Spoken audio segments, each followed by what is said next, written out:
Yeah, so Andy, it's good to see you, and welcome to the filming of the #4 Heavy Nova and the New City Radio.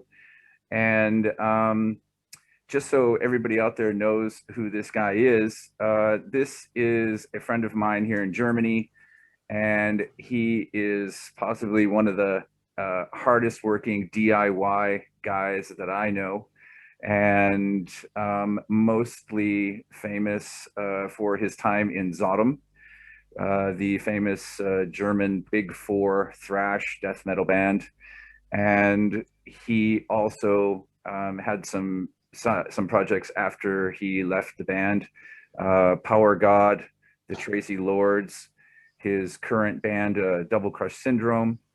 Um, Andy has also had a brief moment as a politician, and which will be an interesting story to get into. Andy Brings is a public figure. He's a public speaker. He is well known for doing presentations, talking to people about positivity, staying focused in life and achieving your goals. Sometimes just via messenger. Yeah. And in the night. Yes. You would know.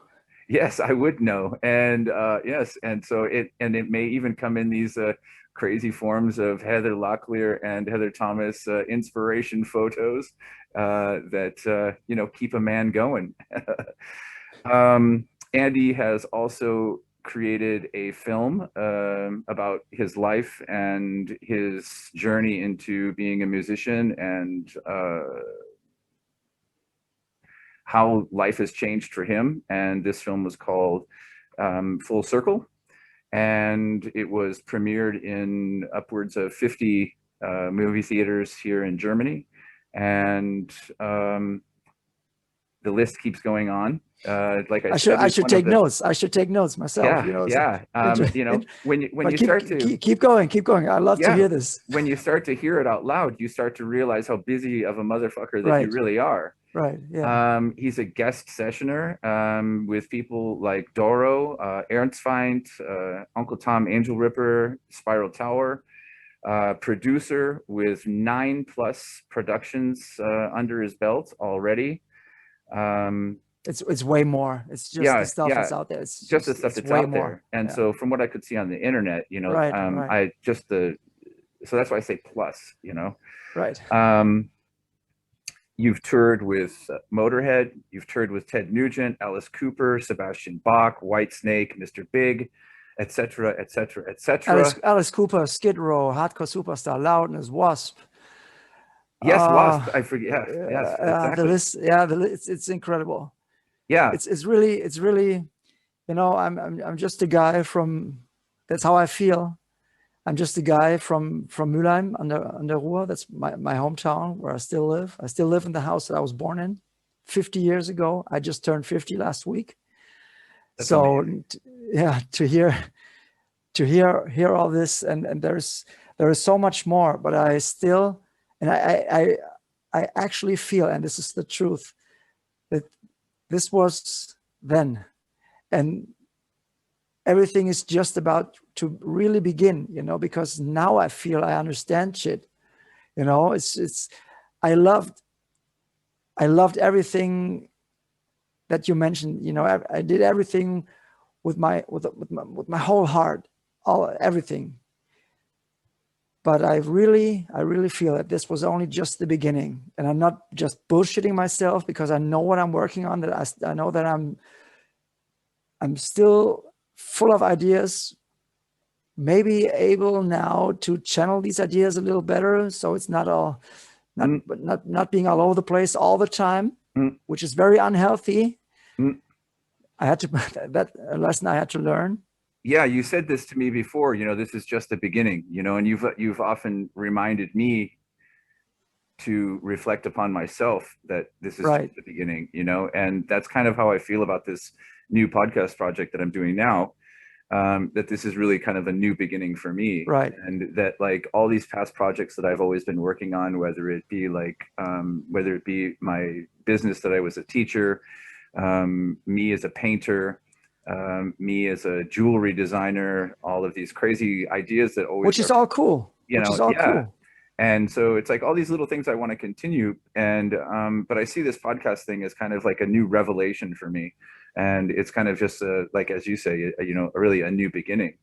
And, which kind of like brings me to one of the things that recently happened is that you did kind of a public speech in a church, and you talked about your own life and your own realizations and your own new beginnings, and just kind of going forward and whatnot. um what what prompted you to do that? They asked me.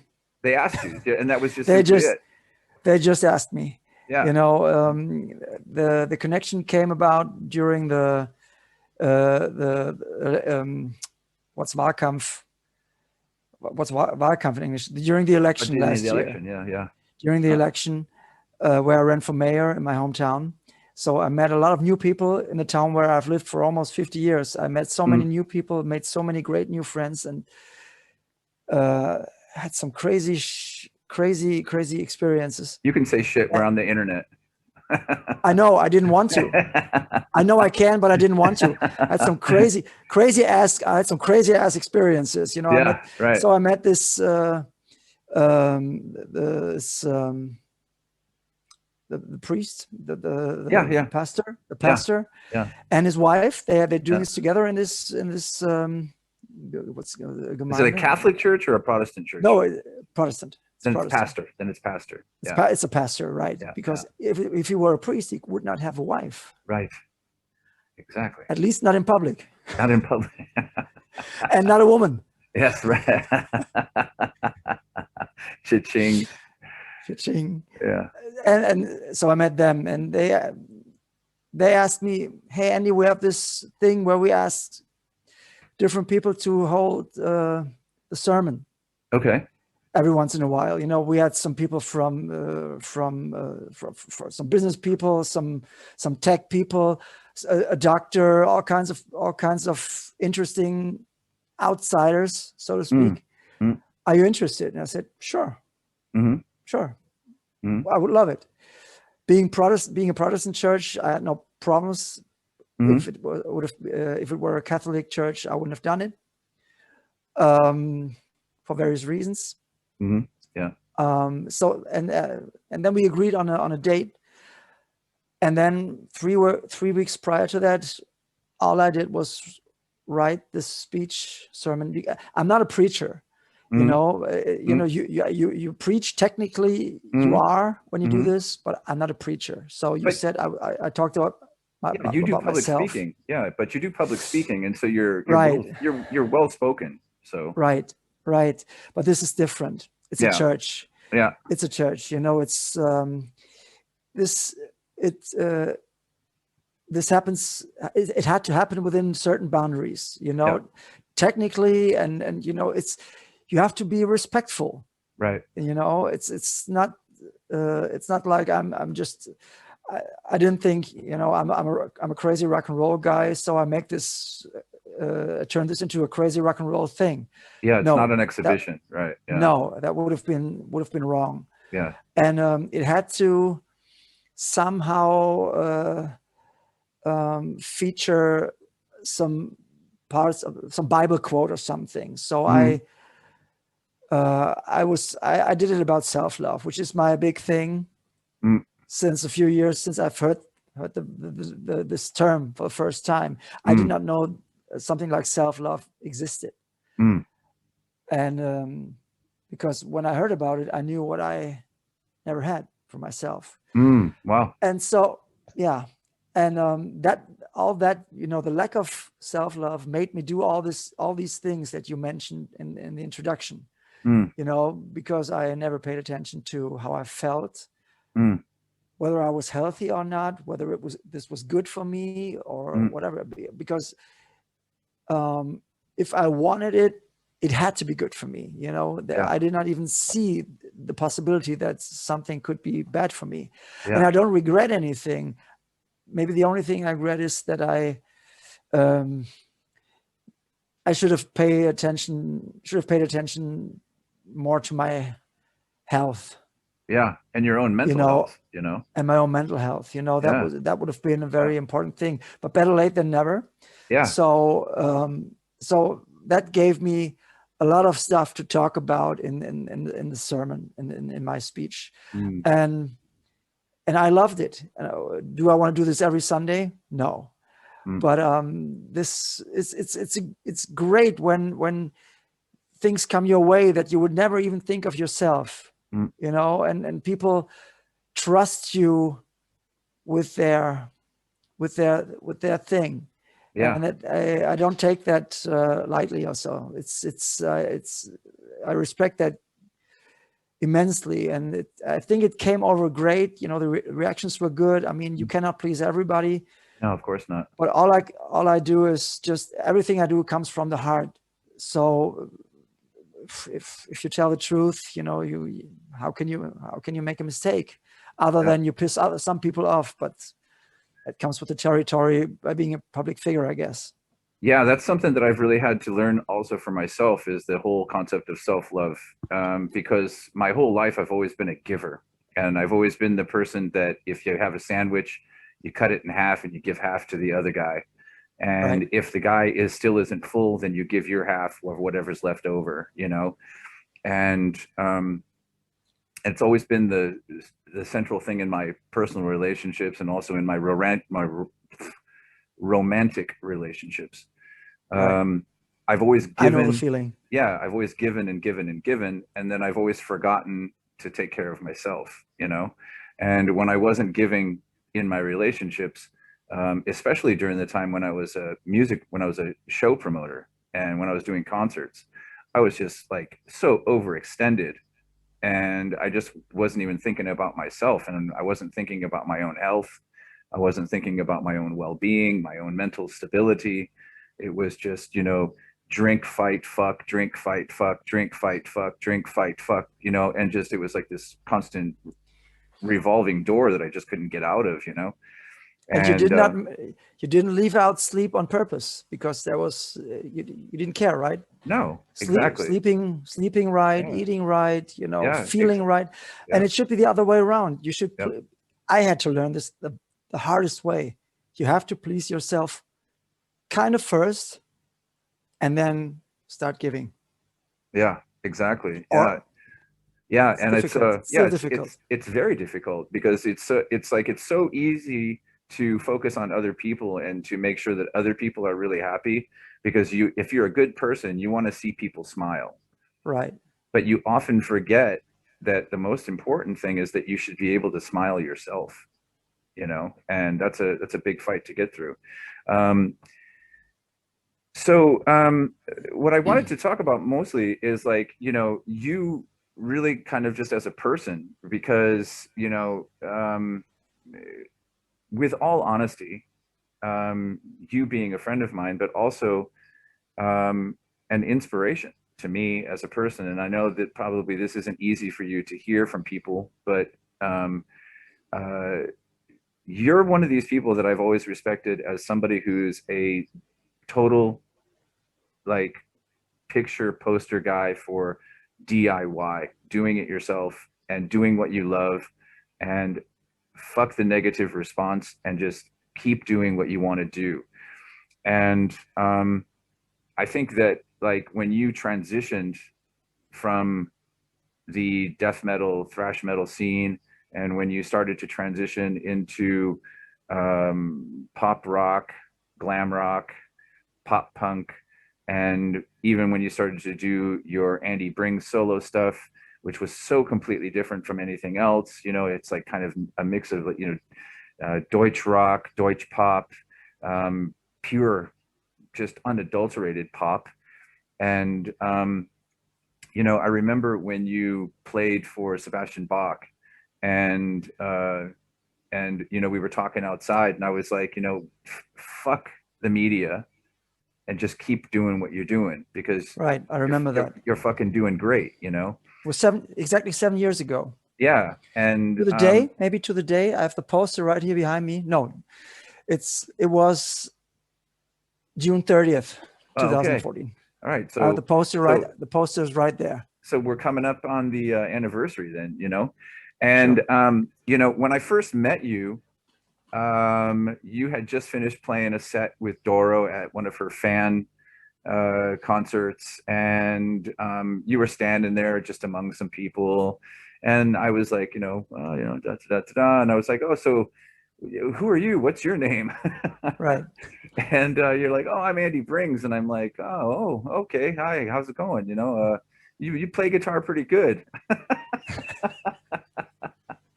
And it's like, you know, because when I was a kid, when I was younger, I never really paid attention to like every single guitar player that was in every single band.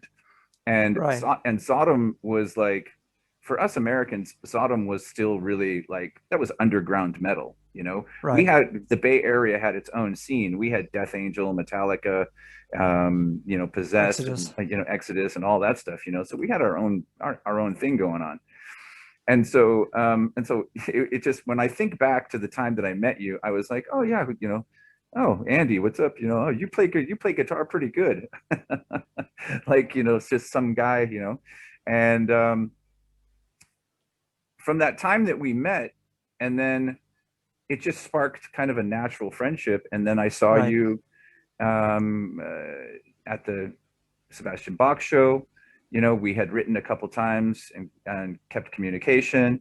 Even after the Sebastian Bach show, we've always been in contact, and we've always been up to date with each other. Was the Glenn Matlock thing before or after?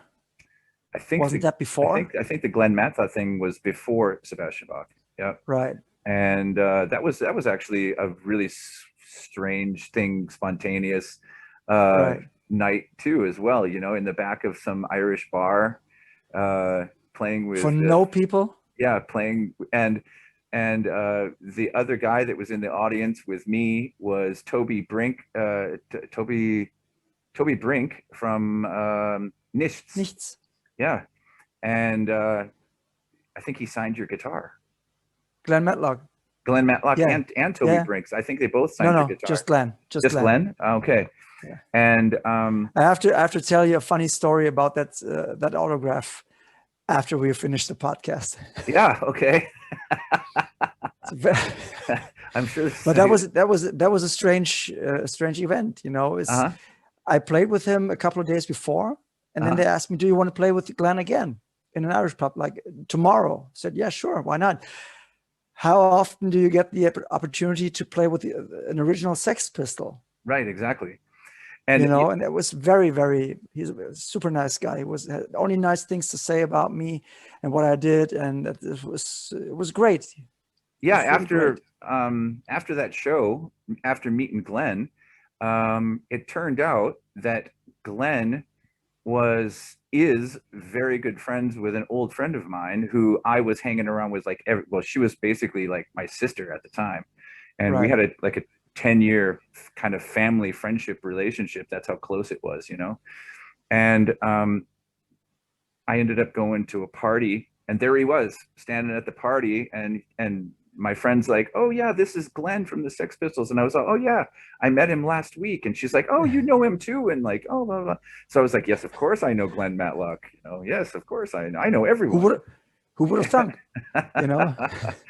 And so yeah, and so we've been in contact for quite a long time, you know, and we've been watching each other grow as people, and Right. you know, About that DIY thing.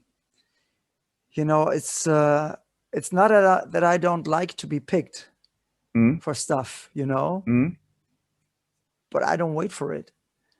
I think you can't wait. You can't always wait forever to be picked, because then, so what's the point? Either you have it in you, you do it anyway, or you're just a wannabe. And I don't want to be a wannabe, you know. And yeah, but that's the thing that I respect about you, is that you're never idle. You're never just sitting around, you know. It's, well, no, at least never. it seems like to me. It seems like you're busy on something, like, Yes, all the time. Whether all the and time. if it's not music, it's a video production, it's a solo production, it's producing with somebody, it's doing public speaking, it's getting into politics and supporting the city that you live in. It's just being a public person and being involved with your community, and I mean genuinely involved with your community, not just some kind of bullshit propaganda for media or whatnot, but an actual genuine love involvement with your community and the people that live around you, you know. Right. And you know, this amazing relationship that you have with your mother, and this it's a very public relationship, and it's for me it's really inspirational.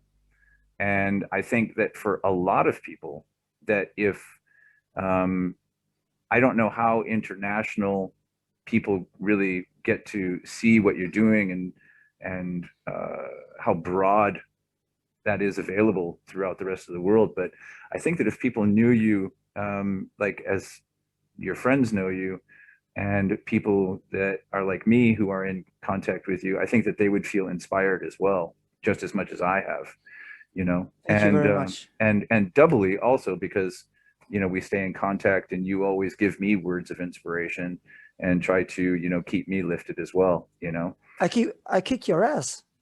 Yeah, yeah. And I you really know, kick your ass from time to time. yes, you do. Yes, you do. And it's appreciated. It's appreciated, you know, because when I'm really in the depths of dealing with my mental illness, um, that black dog, it's really, you know, it's always sitting next to the chair, you know, and it's always looking Right. up at me, and it wants to get fed, you know.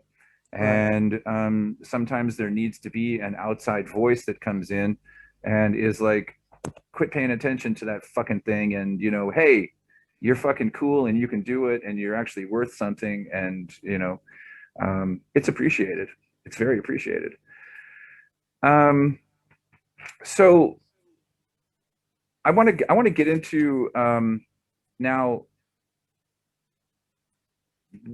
I think every person who ever talks to you like wants to talk about the music and whatnot, but I think that coming from your perspective, just as the guitar player, and because like you said before, people always want to talk to the singer or the and whatnot, and well, tonight we actually get to talk to the superstar guitar player, yeah. But Somebody else coming? When yeah, is the superstar? right. When is that guy But coming? I want to get like, you know, a little bit more deeper Right. into you know, like your involvement. How did you get there? And not just about like, you know, yeah, I wrote this song, and, you know, this was the producer and stuff like that, you know. So, like I said before, you know, just for the audience, Andy is a busy, busy dude, and he's been busy for a long, long time. And if we go back to like 1991, that's when the first that's when you first started getting into your connection with Sodom. Right. And but let's go before Sodom. So like, you know, you're going to school, you're doing the German Abitur thing, you're a young kid. Let's start there. When I joined Sodom, I was still in school during Mhm. my last year Yeah, that's what I in mean, doing the school. Abitur, studying and all that During stuff. during Yeah, the Abitur thing, yeah, what is yeah. that? What's the equivalent in America? What's that Abitur? I don't think we really have it. It's just Is it- because we go to school from ninth, for high school is ninth to 12th. And right. then when you graduate 12th, you just get your diploma and then you're done. Right. And So everybody's that diploma is exactly the same. And so you can go from high school into like a community college or a right. state college or a university or whatever. But we don't have that kind of like abitur type thing. You just graduate. That's it. Okay. Yeah. So your graduation basically. Yeah. So in Germany it's 13 years. Yeah. Yeah. Usually back then it Yeah. was 13. Yeah. Some in some areas in Germany it's 12 years now. I don't know what's the current situation what the current situation is. Back then it was 13 years. I did 15 because I had to do some things I had like to do extra good and Mm. then double. Yeah. So it was 15 years because I had no idea what. Oops, hold on. I lost you on your I lost your voice. Lost my voice. Oh, there Is you it are. You're there? back. You're back. Okay. I had no idea what I wanted to do after school. I could not imagine getting a quote unquote real job. I would not know what that is and why. The only thing I ever wanted to be was a musician. To be, and not only a musician, I wanted to be a rock star. You know, it's really, I never, that's really, if I could have been a rock star without learning an instrument, I would have done that. You know, it's just. Well, then you would be me. Yeah, exactly. And there already is you. So there's room for both of us. There's room for both of us, yeah. But I kind of like the idea of making music. I started out learning the drums because I was such a huge fan of Peter Criss. Yeah, that's right. I was a massive Kiss fan. I wanted to be a drummer. I still want to be a drummer. I still love playing drums more than a guitar. Didn't you eventually get to interview him at one time? Yes. Yeah. 1994. Yeah, that's amazing. For Metal Hammer magazine. Yeah, that's great. That was crazy. That was. Oh yeah, that's an hour of our podcast in itself. That story. Yeah. But then I became I got a shitty drum kit for Christmas. Really, it was really a piece of shit. You know, just garbage. And I tried, but I couldn't make music on it. You know, I somehow I was not, when I wanted to play the drums, and when I had the drums, I didn't want to play them anymore because I couldn't figure out for the life of me what to do with it. And I didn't like to sit down and not being in the front. So I stopped playing my garbage drum kit and just started to pose in front of a mirror with a tennis racket. And then I did that for 2 or 3 years, you know, really. Yeah, didn't we all? Yeah, on the couch, so in the underwear. Sure, in front of a mirror with a long black leather coat that I stole from my mom's cupboard, you know. Nice. Just the Guitar Hero look, you know, with the hair in the wind, with no hair, but with the hair in the wind, you know. Yeah. And so I did that for 2 or 3 years.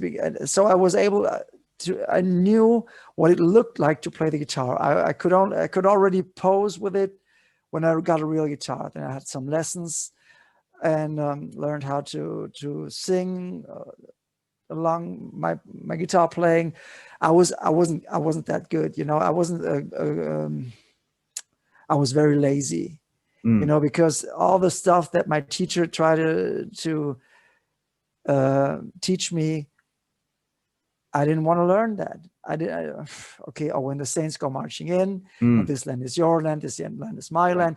And I just said, can we do Smoke on the Water next week? Because I heard that's the #1 riff that everybody's playing. Right. He said, yeah, you're not,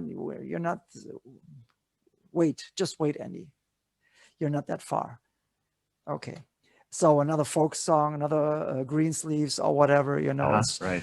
And I didn't want that. I didn't even want to play an acoustic guitar. I wanted to play an electric guitar, and I wanted to be loud and obnoxious with it, and just go crazy. Yeah. And write songs and become a rock star. No idea how, but that's what I wanted. And eventually, we got around to some rock riffs, you know, some riff from BAP, the band from Cologne, German band from Cologne. Yeah, sure. Smoke on the Water was not the first riff that I ever learned.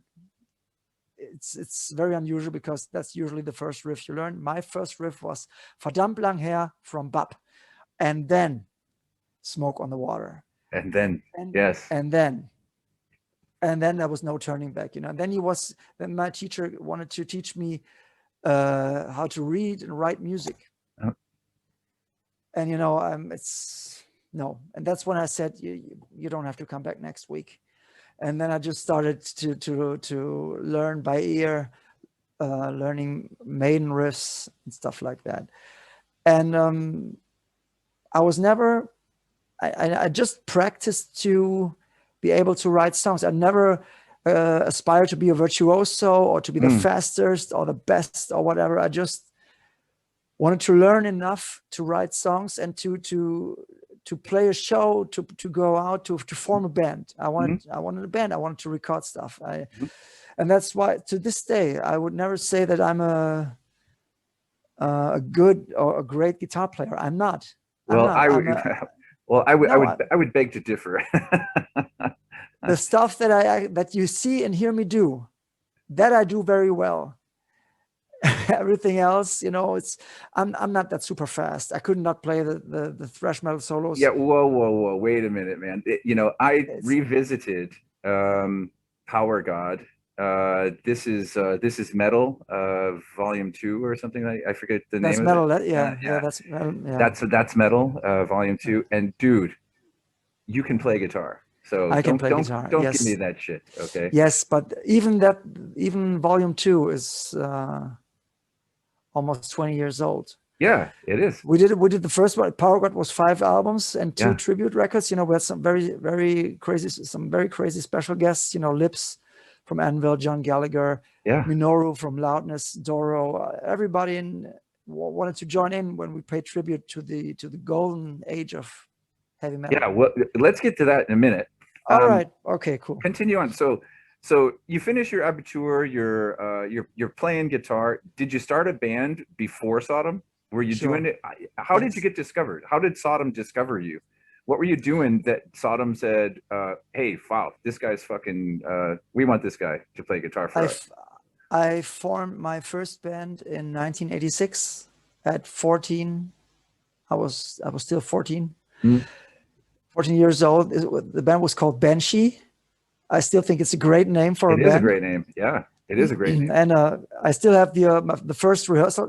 The first time I played with other musicians, I still have the tapes from Cool. that rehearsal. Yeah. Um, and we did a demo in 1987 Okay.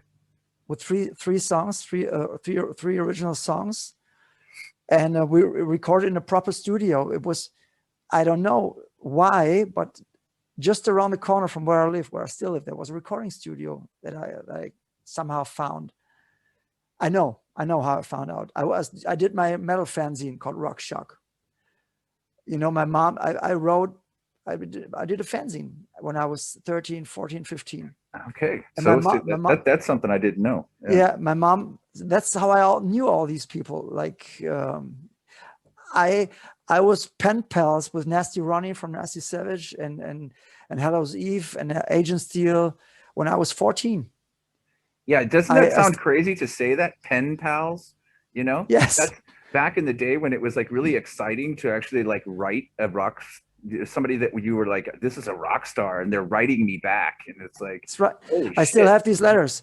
I've handwritten interviews, the answers to my questions from Juan Garcia Uh-huh. from Agent Steel, Wow. who is now in Body Count, Okay. Wow. and John Sirius from Agent Steel. I still have signed pictures from Nasty Ronnie that he sent me, that he sent to a 15-year-old kid in Germany. My mom I did the layout for my fanzine and everything with really with tape and scissors and Yeah. glue and Yeah. an old typewriter. Yep. And my mom photocopied it and risked her job at work. So, and I sold it I sold my fanzine at local record stores. And I wrote actual letters via airmail to the addresses on the albums. And 5 or 6 weeks later, by magic, they replied, and record companies were sending me records. Everybody in school thought I was crazy, but I said, no, I can't play soccer after school. I got to check the mailbox if there is a new demo tape or a new record That's for funny. me, or some That's interview replies. that's how it was when I started doing shows in 2016, like late 2015, 2016. Um, Everybody thought I was crazy. They're like, dude, you're never gonna. Come on, it's never gonna work. And the first poster that I did for my festival, the very first big thing that I did, I actually cut and pasted with scissors, tape, and glue and Right. made the poster. And I actually walked into the copy center, and they're like, I said, I need to make some copies. And they're like, oh, give us the stick. And I'm like, no, no, no, no. Here's my, I actually have a poster. I went, and he unrolled it and he was like, you cut this and like put all this stuff on. And he's like, I haven't seen this in 20 years, you Right. know? And they all just thought I was crazy, So yeah, but that's passion though, when you That's do passion. when you do a fanzine or when you do stuff like that, and so continue on with the. Yeah. So from a very young age, I wanted to be in rock and roll and in the music business somehow. So when I couldn't play guitar, I did a fanzine. So I was already in contact with musicians, and that was my life. School was not important anymore. School was something that I just had to endure somehow. It's I didn't care. I never cared. And so I did this fanzine, and I got a demo tape from a band called Violent Force, a thrash metal band from Germany. Okay. And I looked at the cassette, looked at the tape, at the back of the tape, recorded in Mülheim, Kleine Bruchstraße. I said, wait a second, this is like 200 meters from my house. So Yeah. I walked with the tape just around the corner. Yeah. And there was a recording studio. And I really rang the bell. And they opened up and said, hey, I was a kid. I was 14. Did you do this here? I love this tape. Yeah, this is a studio. You want to see it? Yeah, sure. 2 years later, I recorded my first demo there. That's fucking amazing. That's great. And then at 15 or 16. And then we made cassette copies and tried to sell it in my hometown, because Essen is the next big city, but it was kind of a different world. It's another city was somehow another planet back then. Yeah. Back then we used to drive to Düsseldorf every few months, because only in Düsseldorf you could get the cool stretch pants, the striped pants on the leopard print. Where did you go to pickup? A pickup was already already existed, and the Mata Hari Passage. I don't think you remember this. No, it was closed before I got here. Yeah, but it's very, very famous. So we saved every time. I saved up a few bucks, like 170, 80 marks. These pens were very expensive. They imported them from the UK and stuff, Right, and you couldn't get this here. And you didn't have EMP Wonderland, where you find everything for every subgenre of every scene, it's you had to figure out a way. Either you had to make your own clothes. Yeah. You would know. Yes, exactly. And yeah, that's right. I forgot to mention that I do the clothing thing and whatnot. Right. So every other city was a different planet. So we sold it, and we started in Mülheim, and it made rounds. People were talking about we were all very, very young. My girlfriend at the time was the other guitar player, and she was like 15 as well. And one day I came home from school, and they were outside my house, right where I live now. Right, there's a little fence. And I came home from school, and like 10 or 12 older metal kids were waiting there. I knew of them, but they would never talk to me, because I was a heavy metal kid, and they were the cool older guys. When I was 15, they were 19, 20. Okay. And we never made any contact. And one day I came home, and they were all sitting outside my house, and I thought to myself, oh no, I'm going to get beat up. I really thought I was in for a beating. Yeah. But they wanted to buy my tape. Yeah. That's great. They all wanted to buy my tape.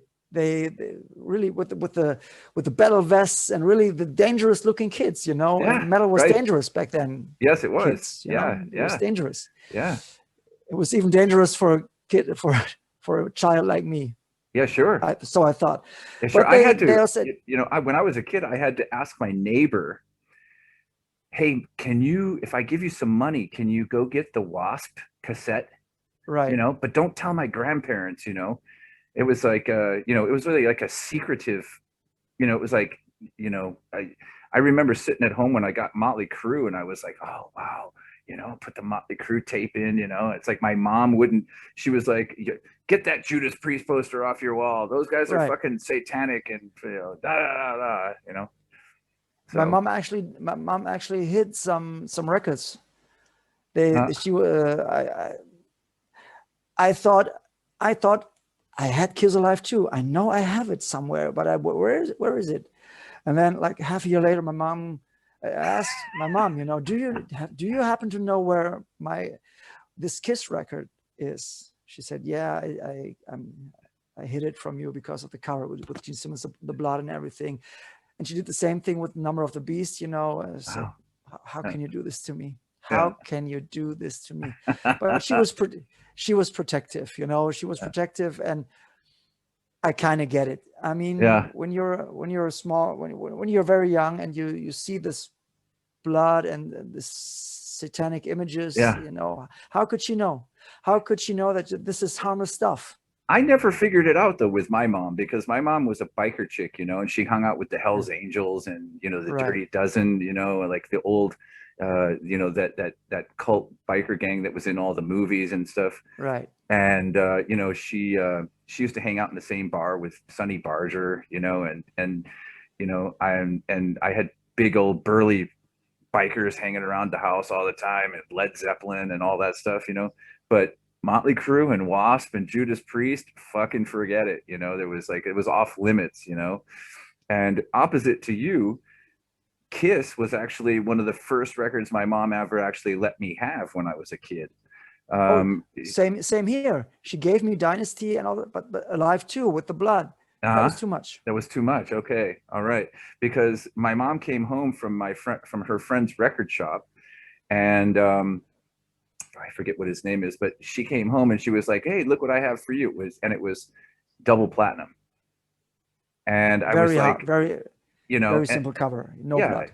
nothing. And you couldn't really see that there was blood trickling from Gene Right. Simmons, because it was silver, so you really couldn't see it.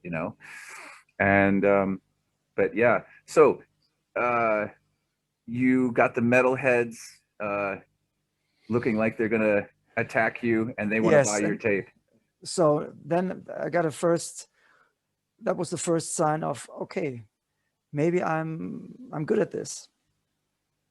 Yeah, well, maybe. Maybe I'm good at this. And they just, yeah, we heard you have this band and we heard your tape. We all want to buy your tape, and it was hand numbered and stuff, and it's so that's that seed was planted, because I never wanted just to play the guitar. Do you I'm still not, have any of those original tapes, or did they all yeah, go? I've no, I have one or two of the original tapes, and I've got the original master tape, That's the original reels. that's great. That's Yeah, great. Yeah. it's an very small 8-track, 1-inch Have you 8-track ever tape. put it out there, or is it something that's No, you just keep in your no, archive? yeah, it's in my archives. Yeah, Yeah. cool. That's cool. I never just wanted to play the guitar. I wanted to play guitar for a reason and with purpose. Yeah. I somehow wanted to be center stage or at the very front, and it's maybe, I guess that's in me. Mm. At least I felt that way. And it happened from there. Then I had that band and another band and another band, but I never played any shows. Mm. Only 2 underground with my band Mega Schlimm, which means mega schlimm, mega, very, very bad. Yeah, yeah. Mega It was terrible. Yeah. mega terrible, right? It's a German punk band with German lyrics. We played 2 concerts. They were not really concerts, but one of these shows from 1989 I have on video. But And that was a I never punk played. band? That was a punk band. Okay. And we played with the Lokal Matadore. I think you know them. Yeah, sure. Yep. They're from Mülheim as well. Mm. And but that was it. No, never played a real concert. And then I was getting a little frustrated because the end of school was coming nearer, Mm. and I'm still not a rock star, you know. So what do I do after school? I have no idea. I have no other interests whatsoever. Nothing. I was a good kid, you know. Never did drugs. Nothing. I just wanted to be in a rock and roll band. And you're still you're still a sober person to this day. Right. Yeah. Never. Yeah.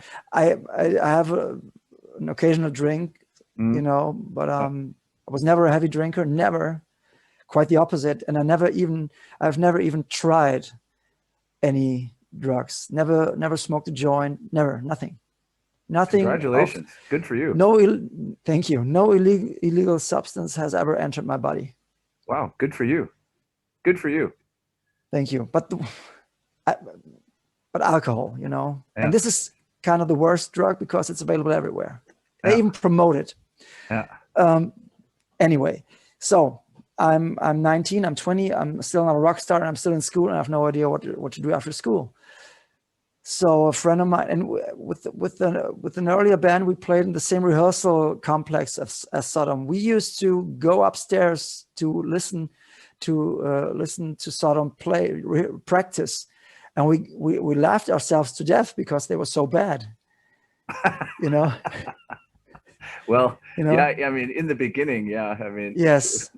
Thrash was still coming out, and it just, it's like, German Thrash. Yeah. American Thrash was already very, very good. Yeah. You know, if you compare what came from the US in 1986 and what came from Europe or Germany in 1986, you know, this is Bay Area in 1986 was pretty fucking badass. You know, you just listen to the first Megadeth demo tape. Right. The Last Rites. Yeah. You know, it's still better than everything that ever came out of Germany. You know, it's it's crazy. But I never paid attention to Sodom. Never liked them. Didn't follow them, what they were doing. And all of a sudden, and one day, a friend of mine calls me and said, "Andy, there is a chance that you might that you could be the new guitar player for Sodom." I said, "What the fuck are you talking about?"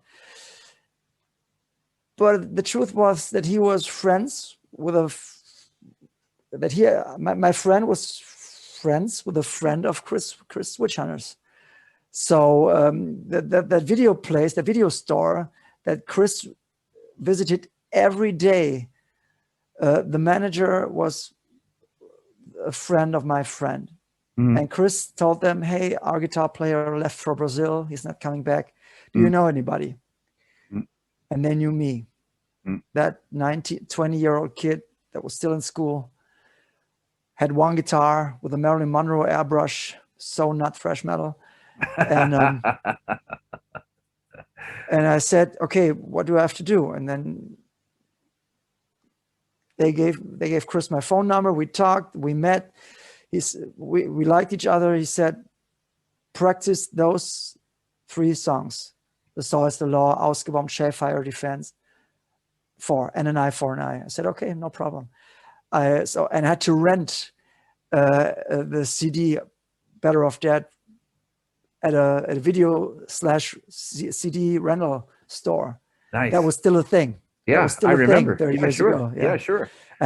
So I had to rent the CD, and I learned the songs because I knew when I go in there, I know their songs better than they do, which I did. And that's so great. That's it was. We played, and they said, "Okay, you're the guy," and that's it.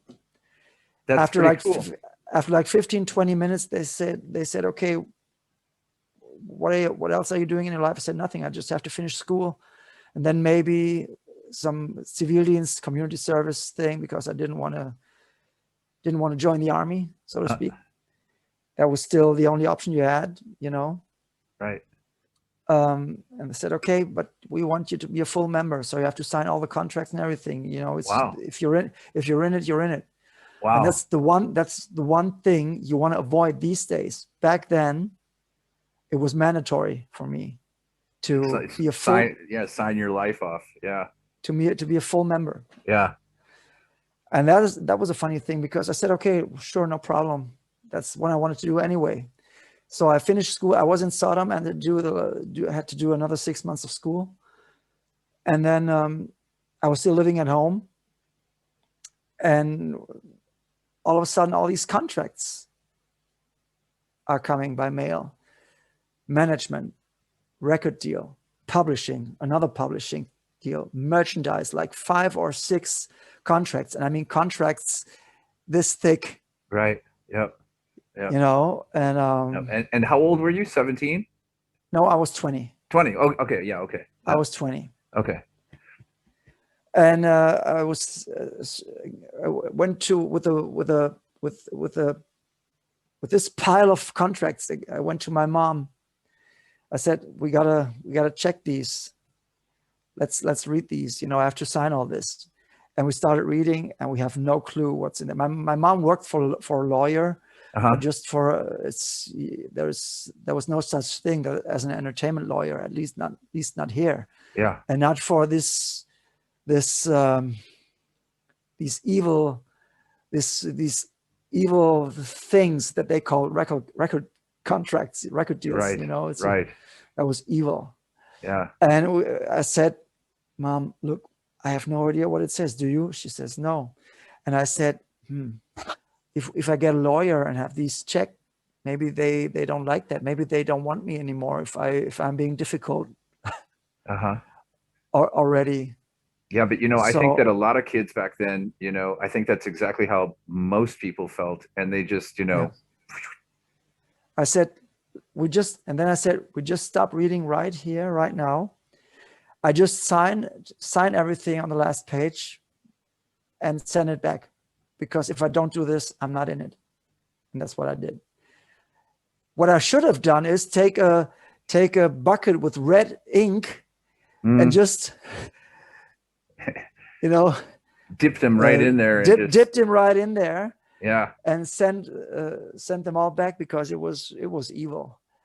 But again, no regrets, because that made me a full member of the German Big Four. For a while, at least. Yeah, well, we won't go into that. And in a way, still, in a way, I'm still a full member when it comes to my albums with the band. Yeah, yeah. I'm going to avoid going into any nasty stories about record contracts and stuff like that, because I think I think the world has heard enough nasty stories from other musicians, and we don't need to go. We don't need to go there. It's not a secret story anymore. Contracts. There's been plenty of movies made. NWA and all that stuff. Eminem, everything. Everybody's made a movie about a shitty contract. So I don't. I just love the way we handled this, because me being so young and innocent, and just signing a deal with the devil. But I wanted it. As we all do. It's the crossroads, man. It's the Robert Johnson story. It's true. Yep, it's the Robert Johnson story. It's like you're ready to sell your soul for your passion. And but I mean, you ended up being part of the Big Four. The one of the 4 greatest German thrash metal bands that ever existed, and still today is considered as to be one of the most influential bands in the world. And you also, whether you like to hear it or not, again, being one of the most influential guitar players in the world as well. And it all came from that time of you being in Sodom, because I can guarantee you that there's probably thousands of dudes who have picked up a guitar because of that first lick that they heard Andy Brings play while being in Sodom. And it's crazy. It's crazy to hear this, but I know that it's true, because not a day goes by that I don't get some friend requests from some remote part of the world, and they say, "Hey, Andy, I love what you did with Sodom. You made me want to play the guitar." I say, "Okay, but that's usually my text when I meet my heroes. But okay, thank you very much." And this stuff still gets discovered, you know, and I'm very proud of it. The funny thing is, I did this when I was a child, basically, you know. Yeah. Everything I knew, Mm. every riff I knew, every itsy bitsy tiny piece of guitar work I was able to put out is on Mm. the first Sodom record that Yeah, I because did. I can guarantee you that like some kid's first inspiration or first introduction to heavy metal is sitting in some dude's bedroom, and it's tapping the vein, you know, and Right. that kid looks over and he's like, "Whoa, that's definitely not AC/DC. What's that?" You know, We had and very young fans. Sodom fans were very young. You know, the yeah, logo is iconic, and it's a Sodom back then was the perfect gateway drug into a thrash metal or to everything beyond AC/DC. it's an iconic record cover, absolutely. You know, it's like if you know, if I look across the street, I don't even have to see the name. I can just see the record cover and I can be like, oh Right. yeah, fucking that's tapping the vein.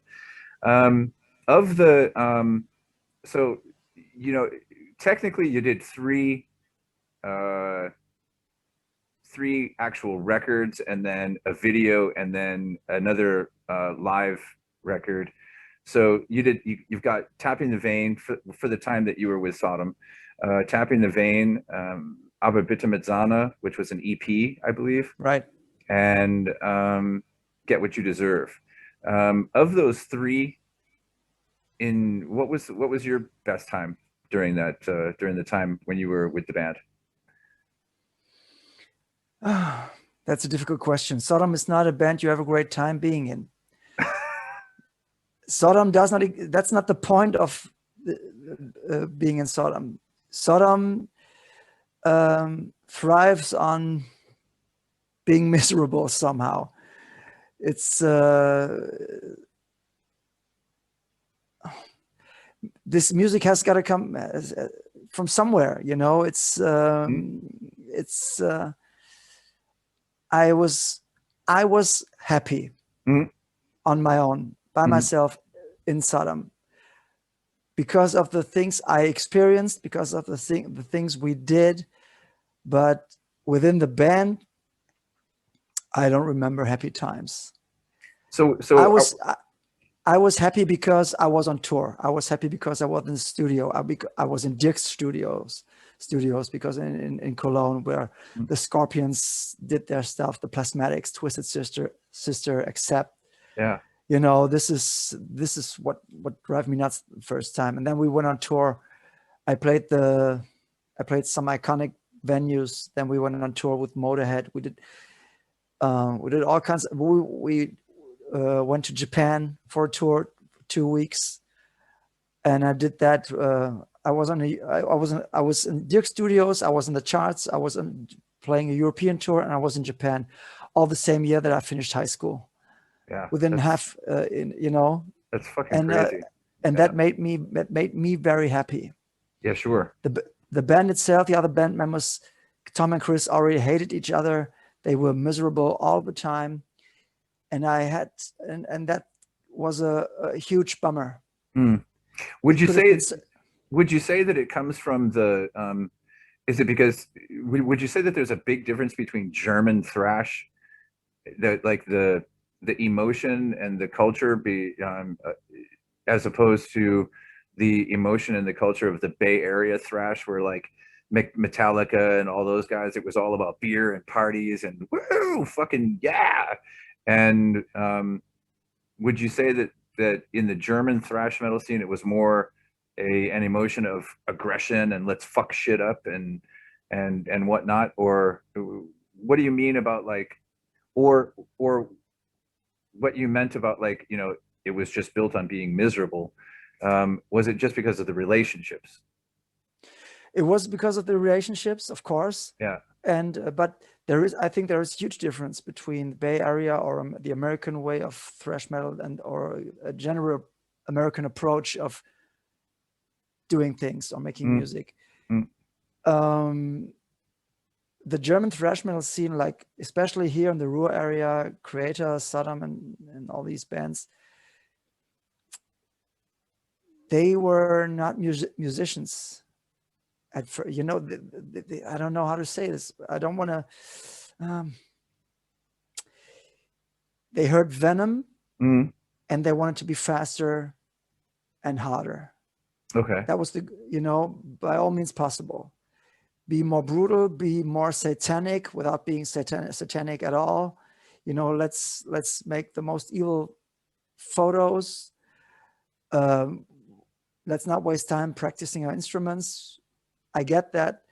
But as I said, listen to what came out of Germany in 1986, first Creator album. Right. The first one was 85. Or let's take 85. First Sodom EP, first Destruction EP. Destruction were actually kind of good. First Creator EP, but 85 was also Spreading the Disease. Was also Hell Awaits. Right. Was also Bonded by Blood. Yeah.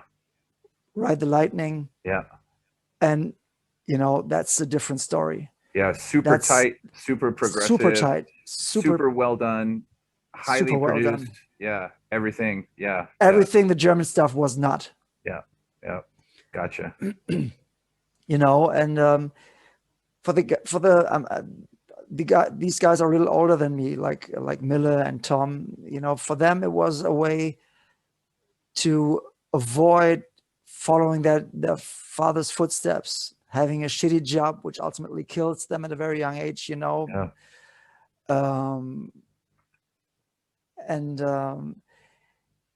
It was a way out of frustration. You know, we don't live near the beach. We don't have great weather. It's not beautiful around here. The girls were not pretty, or the pretty girls were not interested in the metal kids. Right. You know, it's the thrash metal kids. You know, it was very, very different. It's not much different today. I can tell you that, you know, spending my time in show productions, you know, I could tell you it's pretty much the same. You would know the difference. So, but for me, I was always I was not a Venom fan. I didn't like Venom that much. Oh. You know, I always liked Slayer and Motley Crue. Yeah. I was way more influenced by American music than anything else. That's why I wrote you the other night. How, if you hate it so much, you go back to America, go live in Florida. Are you stupid? Don't waste your life here. If you have a green card, if you have your American citizenship, use it. It's beautiful. You know, like I said before, I'm staying here because of my son. And I know. You know, it's like, and I'm really, you know, I'm really passionate about that. But yeah, I hear you though. It's half jokingly. Well, you know, it's half jokingly with me too. I mean, I love my son, you know, that's no joke there. But it's a love-hate relationship with me in Germany. Yeah, sure. You know, it's definitely a love-hate relationship with me, which has been more than public right in my history here. And there's no hiding that at all, most definitely. But yeah, you know, back to the yeah, my approach of doing things was always very, very US influenced. And you know, it's no big secret that Skid Row changed my life.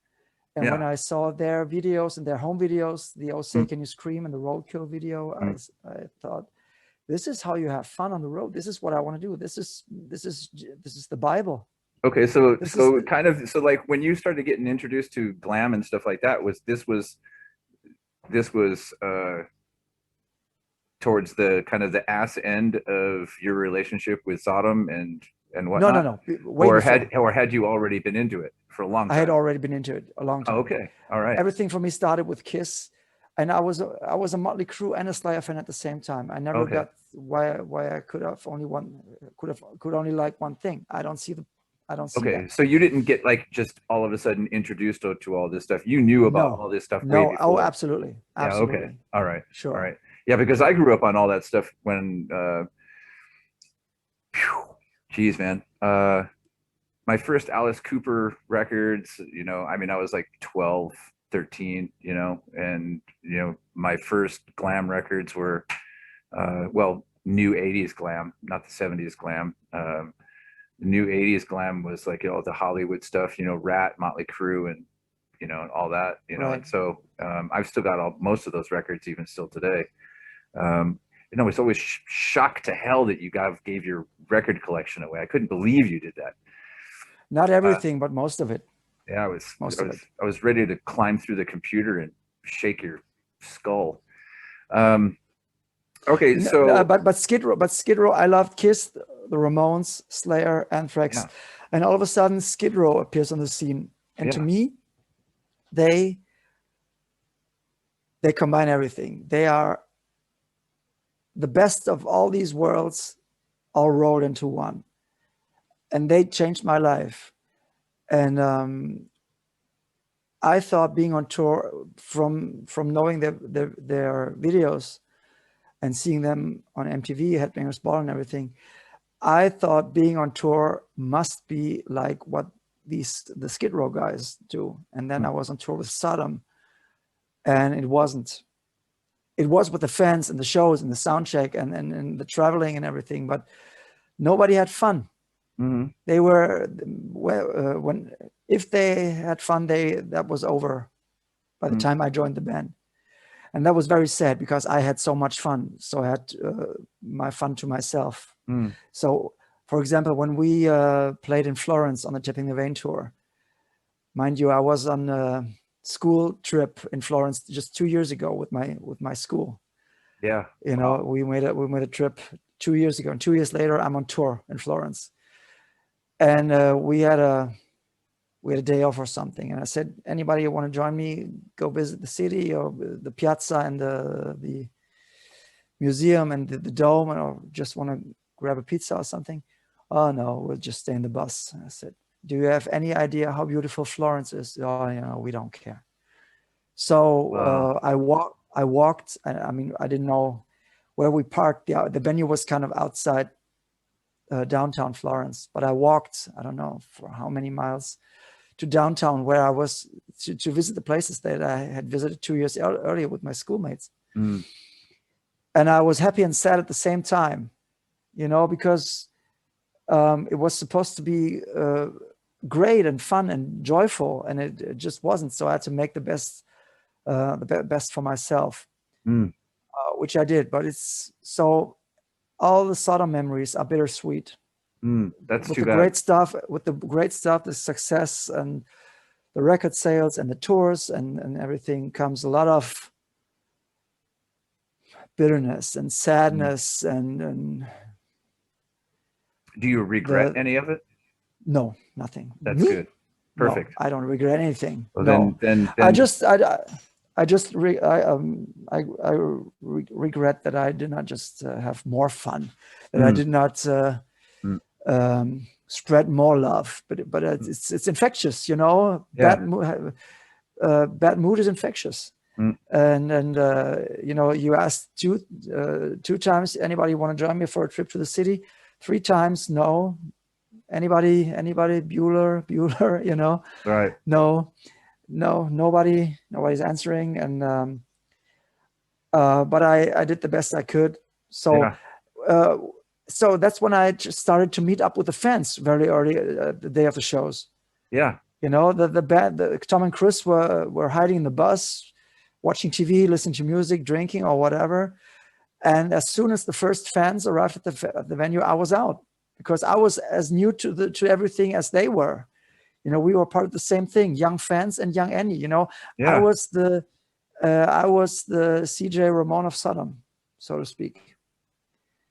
So I just hung out with the fans. That's why I still have so many friendships that I made back then with fans. That's really great. Because they say, "Are you're Andy? You're the new guitar player. What are you doing here?" I said, "I just want to hang out. I'm enjoying this as much as you do. Right. I'm on my first tour, and I want to get as much out of it as possible." And that's that was maybe the greatest thing that I did for myself Yeah. to make friends and meet people. Where you in a time where you actually had to meet people and go up to people and say hi and talk to them.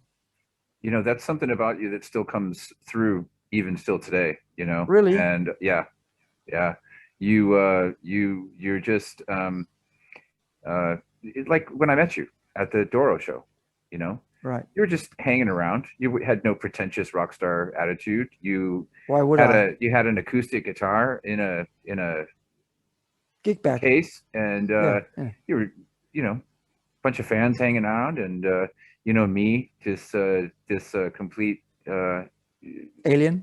yeah, I had no idea what the hell was going on. I was lucky Yeah. enough to, like, you know, have clicked online that day and like, oh, Doro's playing, you know, and Yeah. You told me. You told me it was a last minute thing for you. yeah, I didn't even have any idea, and it was a fan thing, and I was like, holy shit, you know, because I knew that she was from Dusseldorf, and I was like, wow, she's actually playing here, you know, and because I had grown up listening to Warlock, you know, Sure. ever since I was 16 years old, and I remember actually the day I bought Triumph and Agony, um, I would sing the song Für immer, but I Mhm. never knew what any of the lyrics were, and I never knew what it meant. We didn't have Right. internet. You couldn't go on the internet, you know. You had to buy like a German book to like translate something, you know. You had to find And one first yeah, before you find could one buy it. for yeah, find one. And so it was like years later when I turned like 30 or something, I got married to a German lady, and I was like, hey, what is this song? And she was like, oh, it means forever. And I was like, holy shit, you know, oh, tell me the rest. I was like, you know, what does the rest of it say, you know? And she thought it was so funny because she's from Dusseldorf. And Right. she's like, I know Doro. And I was like, what? I was like, holy shit, you know, it's like this huge rock star, you know. Now I'm married to some German girl who actually knows Doro. And then years later, I'm in Germany, standing there with Doro, getting a picture, and then here comes Andy Brings out into the audience. And so you've never, in my opinion, every time that I've ever met you and at shows and you've never ever had a rock star attitude at all. It's never ever come across. You've always just been, I just want to have as much fun as I possibly can, you know? Yeah. And that's a quality to have, you know? So it's kind of sad, kind of a sad, like you say, bittersweet thing to hear that, you know. So then transitioning, the last record comes out. It's a live record, Mhm. and then you've got a bit of a break. Did you, at this point when you left the band, did you just make a mental decision? Listen, I need a fucking break, and I'm not going to do anything for a little while. I need to take all this stuff in, because it took another 4 years before you actually put something else together again. What did you do in those 4 years? I did not leave Sodom. I was fired. Mm. So that took. I didn't want to go into details, and so that's why No, I no, said no. But that's left. that. No, that helps me explain why there was a break, because Yeah. for the first year after I got fired, I was numb. Mm. Couldn't do anything. Just couldn't do anything. I just was in this pit, at the bottom of this black hole. Mm. And I mean, then it's no secret between you and the band. Is it something you want to talk about, or not anymore. This no? is all water under the bridge. Okay, It's good. been well Yeah, documented, and yeah, it's been all good for a long time between good. Tom and me. Yeah, It's right. all good. It's all good, and but I really had to regain some strength Mm. to do it, because there was no social media, and when you were out, you were out, Yeah, right. right? And all the phone numbers that used to work, Mm. they don't work anymore, Right. at least not for me. Yep. I know how And that goes. the one thing I did after, I don't know exactly when, but after a year later, after I got fired from Sodom, I read that Dan Spitz had left Anthrax. So I made a demo tape and sent that to Anthrax.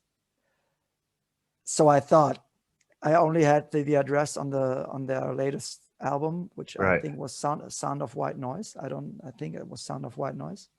He was still on that record. So that's I don't know. I wouldn't have the balls to do that today, but I had those balls then.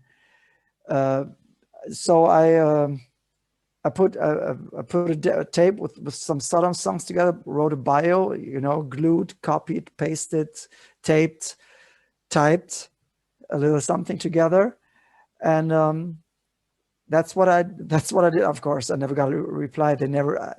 I'm 100% sure they never even got that, and I would not have been the right guitar player for them. But that's actually, I admire myself for having the balls to do that. Yeah. But and then I started to write songs. I started to do a little home recording. I got a four-track tape machine, and I said, okay, my phone hasn't been ringing for over a year now, or for 2 years now. Mm. I think it's gonna keep on not ringing. Mm. So, oh, I lost your audio.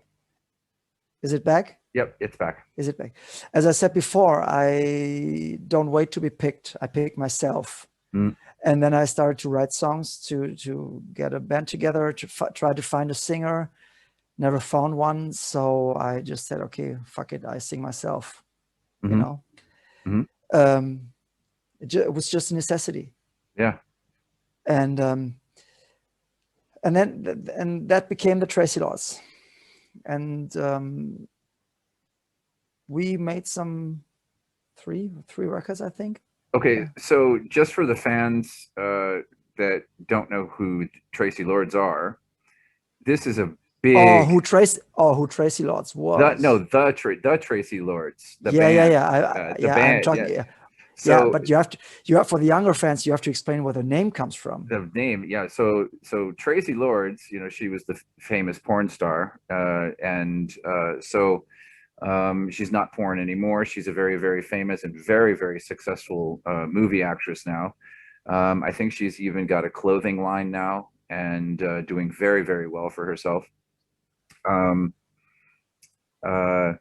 and what a tragic story from her, what happened to her, and then who she is now today. I just actually watched the movie, the Linda Lovelace movie the other day, and what a tragic fucking porn story that was. Fuck. Haven't seen it. Oh, you really should see it. It's great. It's really super good. It's on Netflix. It's really, really good. Yeah, it's good. Really good. Really well done too. Really super cool. So the band, the Traceelords, big departure from death metal, thrash metal, very big departure. Did you just decide, I just want to go back, I want to just go back to what I love, and that's Motley Crue and Skid Row, glam? It's really the music that's in my heart? Or was it just something that kind of just fell into place? It just fell into place because of the way I sing, or my voice happens to be, because I'm not a growler or shouter. I'm just I sing basically. And but I mean, even your guitar playing and like the music writing and everything else, it was like completely fucking different. It's just a whole different world. It didn't feel that way. Sodom was just way faster. Okay. Plus very different kinds of lead vocals. Okay. So it was I think the biggest difference was the mission statement. Uh-huh. The guitar playing itself, I'd never paid too much attention. Is it different or what is it? It just fell into place. It just what came out of me. And what I wanted is I wanted my band to be the songs of the Ramones, the approach of Kiss, and the live energy of Skid Row. That was what I wanted to have, or what I wanted to be. And it took us a while to get there, but we eventually did. So we made 3 records. The The first was Sex, Money, Rock and Roll, then Refuse to Kiss Ass, and then The Ali of Rock, my favorite one. With the second album, we became the first German band to be signed by Roadrunner Records in 10 years at that point. It was kind of a sensation. And then we went on tour with Whitesnake, did a lot of cool stuff, but the band was corroding from the inside. You know, it was an unhealthy, some unhealthy relationships developed over the years. Did this have something to do with the fact that you also had Powergod going on the side, that you were doing two bands at the same time? No. We did Powergod under aliases. You know, I was Riff Randall. I was Riff Randall in Powergod. So we were to protect the Traceelords, we did that. Everybody knew eventually, but you know, it's I hate it when people are in 6 different bands. You know, what's the point? Right. But somehow this Powergod thing happened, but we wanted to protect our main band and to really have some heavy metal fun with our AKAs. Yeah, that was, I keep forgetting Powergod. That's true. That was the same time. It was the same era.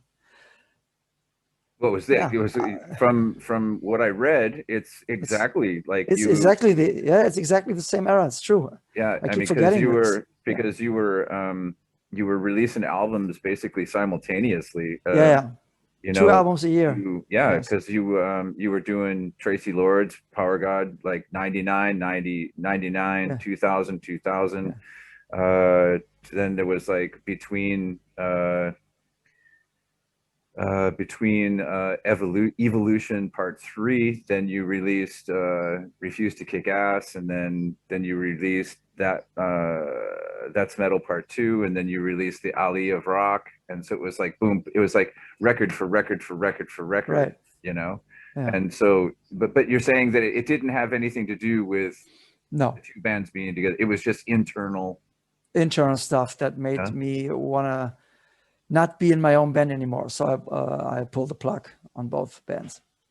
Okay. Which I had the power to do at this time because I founded both bands, you know. And if I leave, there is no band. Yeah, you know, and just for the listeners, you know, Traceelords, you know, I look at Traceelords and I would say like, I would say straightforward rock and roll, glam, plus X, classic, that classic Hollywood glam rock sound, and in a way, and with a kind of more of a punky twist. Yeah, that's what I wanted to go, right. And Powergod, completely different. Straight up speed metal, power metal, thrash, and in my opinion, a really damn good band. Yes, thank you. I mean, a really when you look back at those like records, which I spent pretty much most of the day listening to Sodom, Powergod, Traceelords, and I spent like 8 hours listening to your complete discography today, as much as I could find. And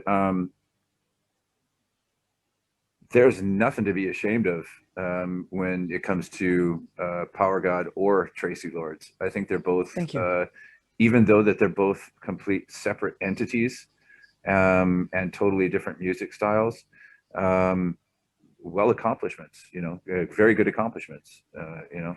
I mean, with Powergod, you've got 5 releases with Powergod, 7 releases, including 3 full lengths and 4 singles, or no, excuse me, 3 singles and an EP. You did some Kiss tribute, Motorhead tribute. I mean, it's you know, that's those were busy times. We had our own recording studio. Right. We produced other stuff in between. You know, we were very busy. Plus the touring. Yep. But it was all too much.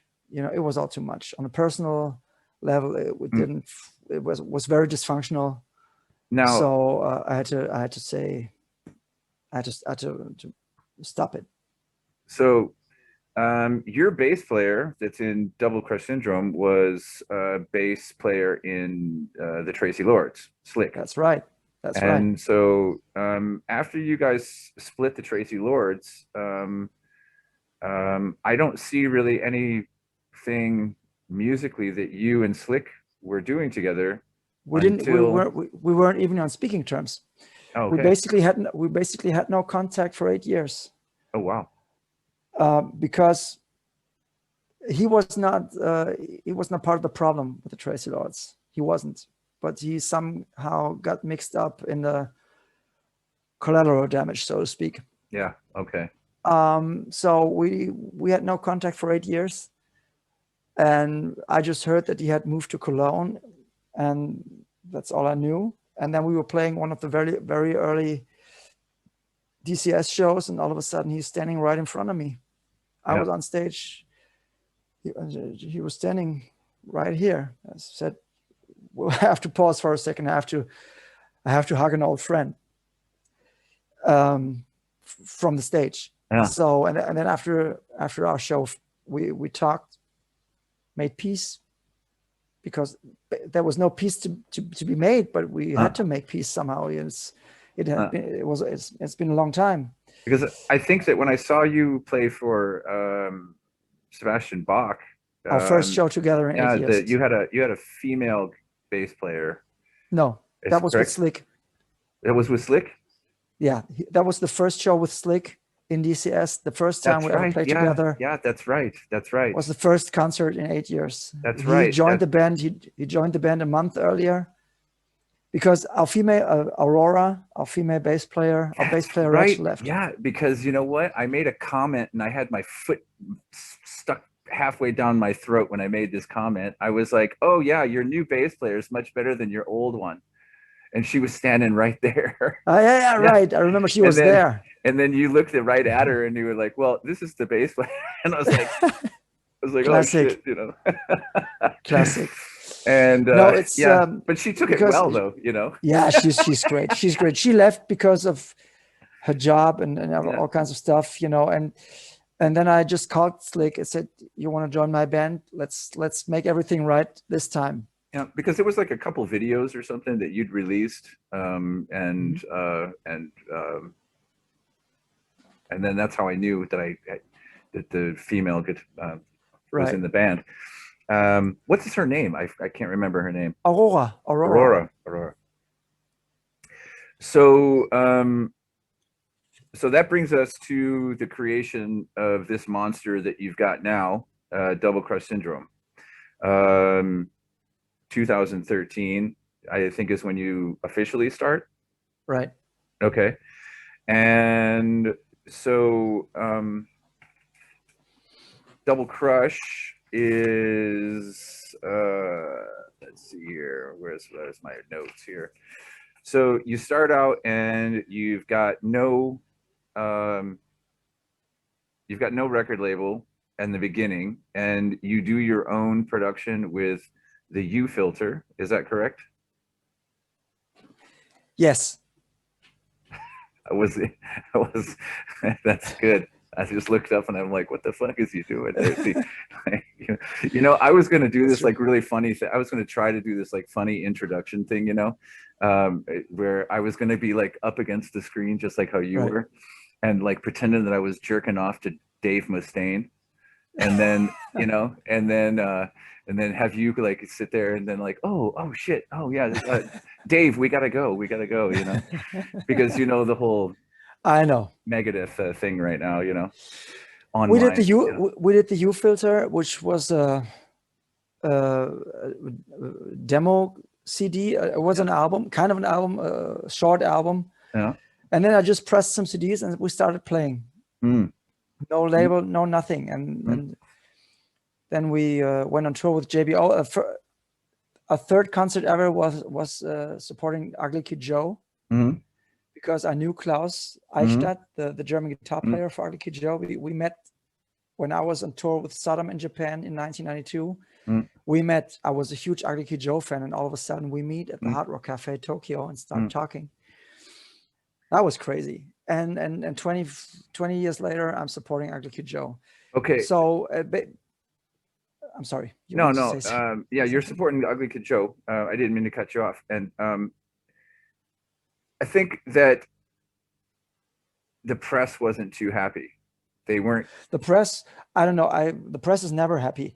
Between the Traceelords and Double Crush Syndrome, I had my first run as a solo artist. I had 2 albums, 2 Andy Brinks albums, and 1 single in the charts and everything, and a 7-piece band. But it was very difficult to get this band together, even for rehearsal. So playing live was always a nightmare. Not when we were on stage, but to get there. But I wanted to play more, and I thought, this is impossible. This is not working. And so I was DJing at a small pub in southern Germany, and there was this band called playing. And it's a tiny. It's a toilet. The club is basically a toilet, with a small stage, and the DJ booth was right next to the stage, and the band was playing was the Lost Angels. Okay. That was Eric Dover from Slash Snake Pit, and right, I remember them. Yeah, yeah. Eric Brittingham from Cinderella, Troy Lucetta, not Troy Lucetta, Troy Patrick Farrell. He was in White Line at one point, playing drums, and I forgot who else. But the 3-piece or 4-piece, and they were playing this tiny club. And I'm sitting right there in the DJ booth and saying to myself, this is what I want to do. I want to play here. I want to play toilets again. I want to do this. And while the band is playing, I'm taking a small piece of paper and I'm writing down song ideas.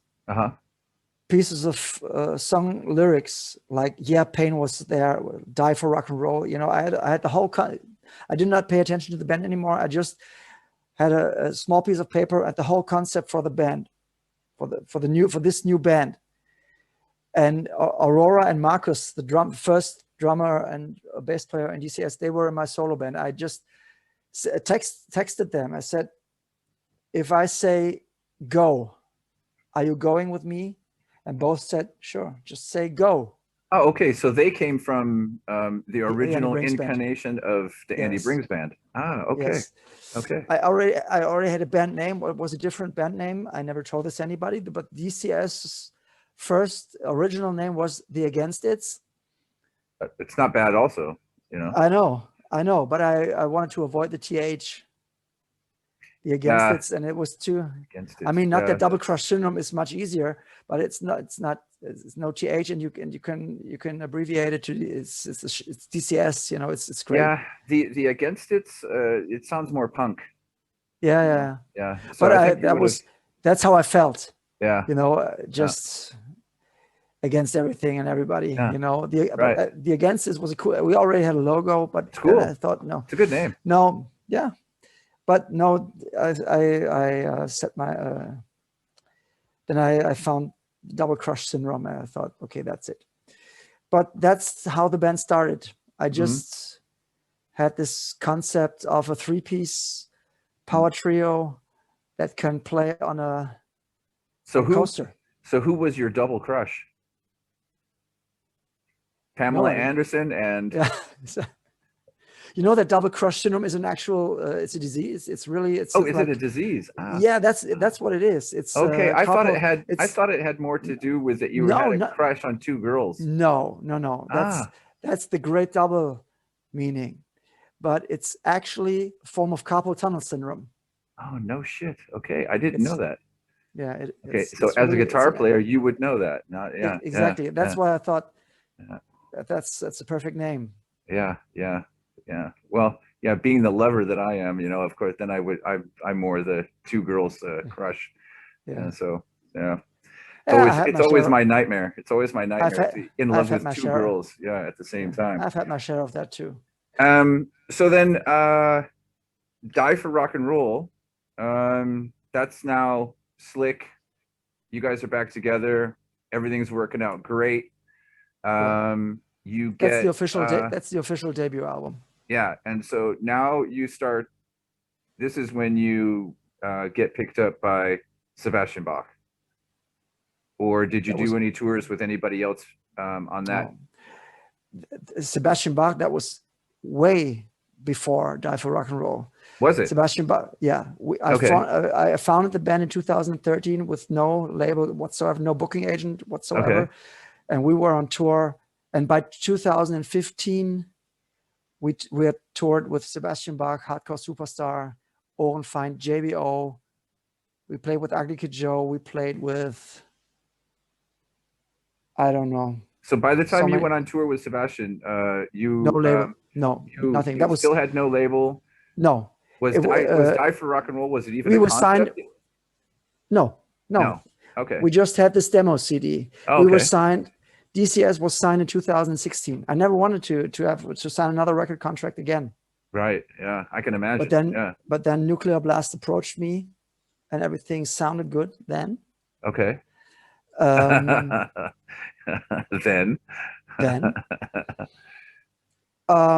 no, we did all this by ourselves. I was management. I was the singer. I was the guitar player. I was the booking agent. I Hmm? was the driver sometimes. Hmm? So Did you sign Nuclear Blast, or was that yeah, in you 2016. did? Oh, okay. Yeah. Die for Rock and Roll was the official debut on Blast. Ah, okay. I didn't know that. Okay. Um, so I always said I never did the travel the hard road, so to speak. You know, when I joined Sodom, Sodom was already a successful band. All right. So and I never did the shit run. Yeah. And so I said, okay, I'm doing the shit run at in my mid 40s, Yeah. and that's what we did. I said, okay, this band is no, we are a great band, and we have to work our asses off, and we just want to play, and we have no structure, we have no label, we have no booking agent, no nothing, but we have me, my contacts, and my relentlessness, and my stubbornness, and my energy, and my will to do this. So I worked my ass off, and sometimes I don't know how I know how I did it, but I don't know how I did it. Everybody said, how are you getting these tours? I said, I don't know. DCS is just the right band. You know, we are a trio. We are on time. We don't disturb anybody. We're good. We hand over a perfectly warm-up audience. You know, we have a reputation. Yeah. We're easy to work with, and we are willing to do this, even if we don't get gas money. You know, and we never got any gas money. We pay. Sometimes we pay to be on tour. We paid to play. Yeah. From the merch money. You know, Yeah. it was the four of us, three guys in the band, at first with the girl and one tech, one room, bunk beds, and one bag of chips and 2 bottles of beer for 4 people. Yeah. No money, just for the next money, just for to be able to go to the next venue, to drive to the next show. Right. You know, Right. and this way we built an incredible reputation. Yeah. You We know, sold CDs.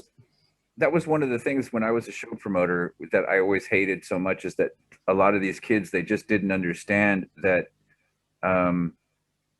you know, you have to sell some fucking shirts to get some gas money home, you know?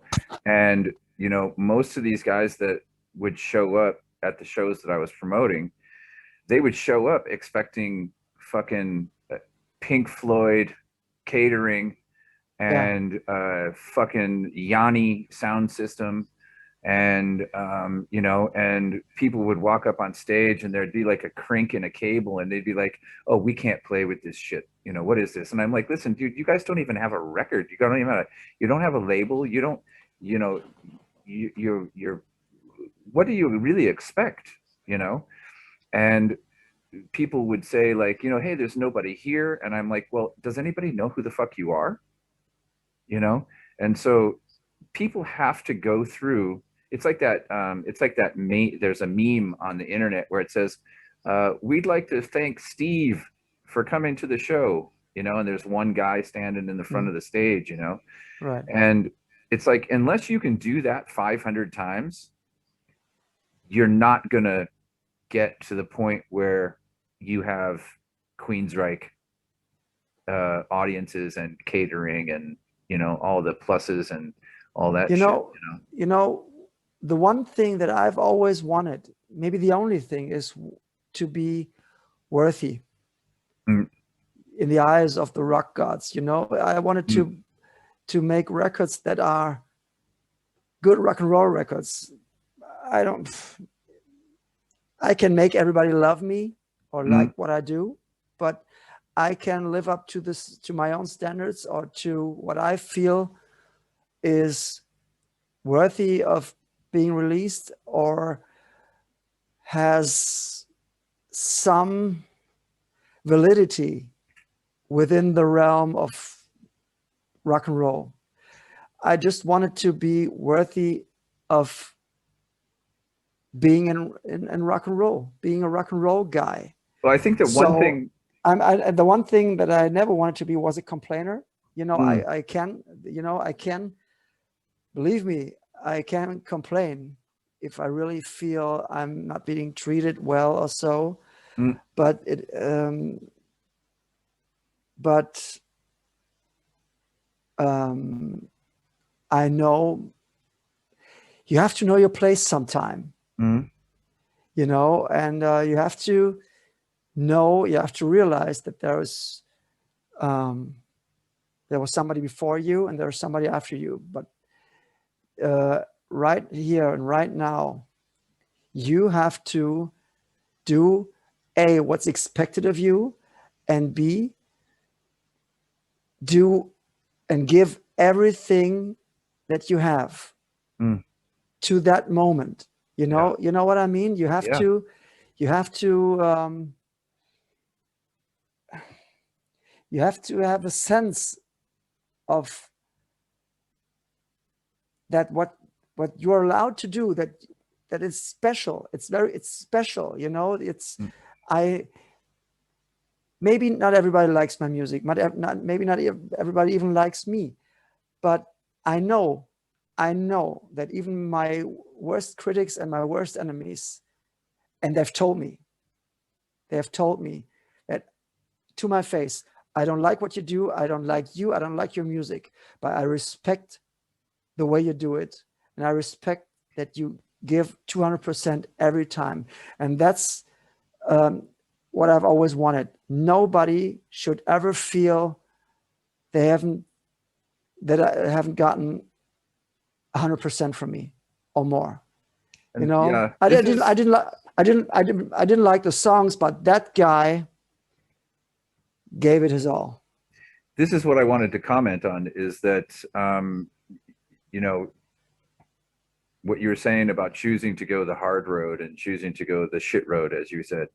Um, your personality on stage, it really comes across that you're really happy to be there, Yes, and that you're happy to be a part of it, and that you're happy that the audience is there, and yes, you want them to feel just as much that they're there, that they're part of it, and that they're yes, part of your journey, and that your journey is important because they are the ones creating and helping you build that journey and to go on yes, that journey. And so it's like, um that's just,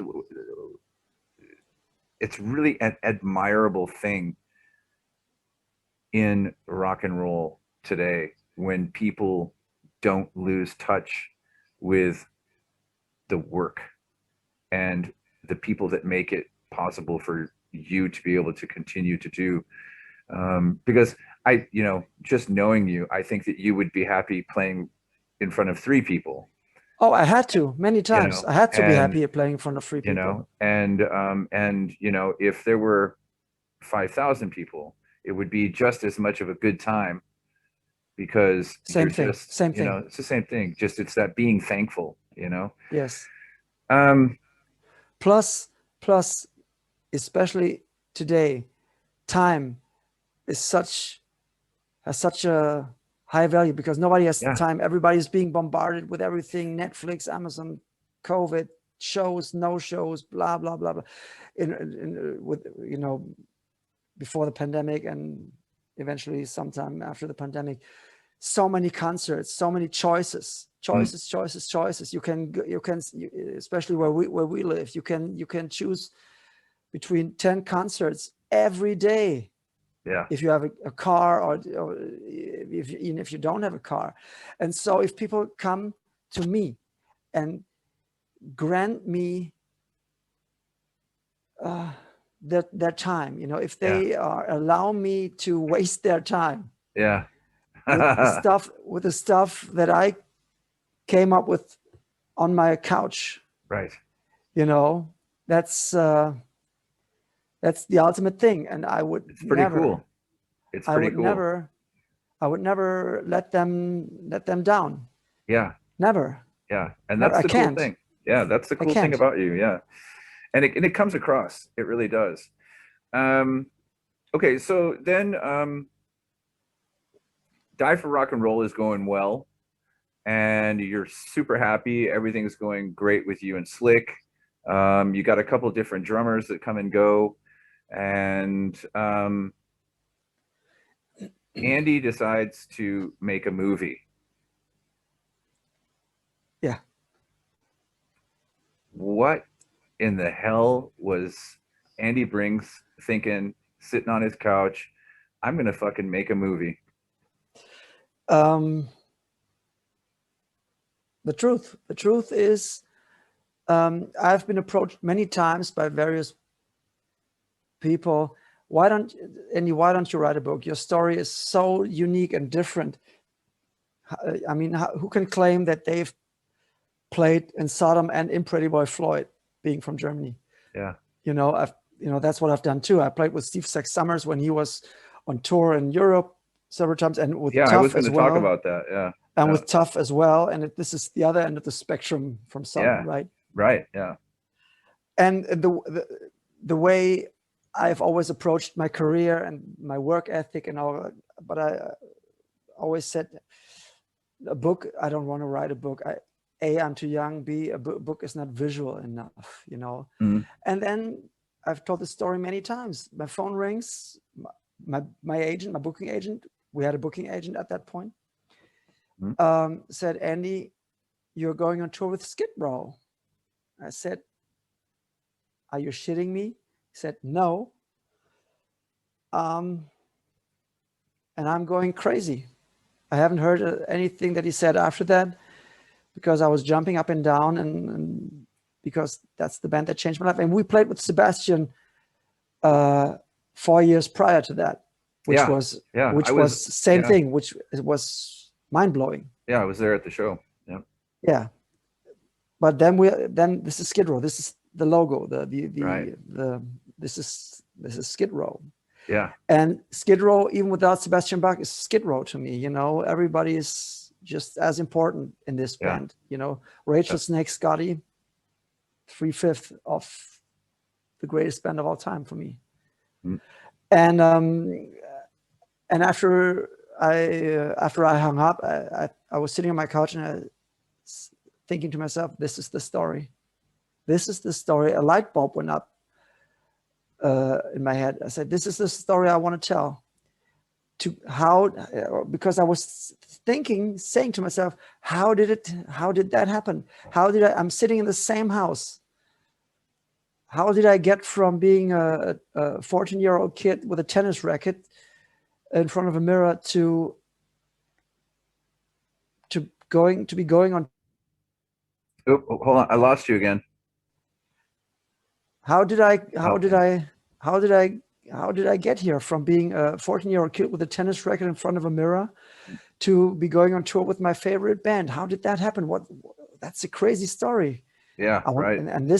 but I don't, and I'm going to make a film about this. And then I called my girlfriend and I told her, and she said, okay, I'm in. Let's do this. She had no idea really no idea what I was really talking about. I had no idea what I was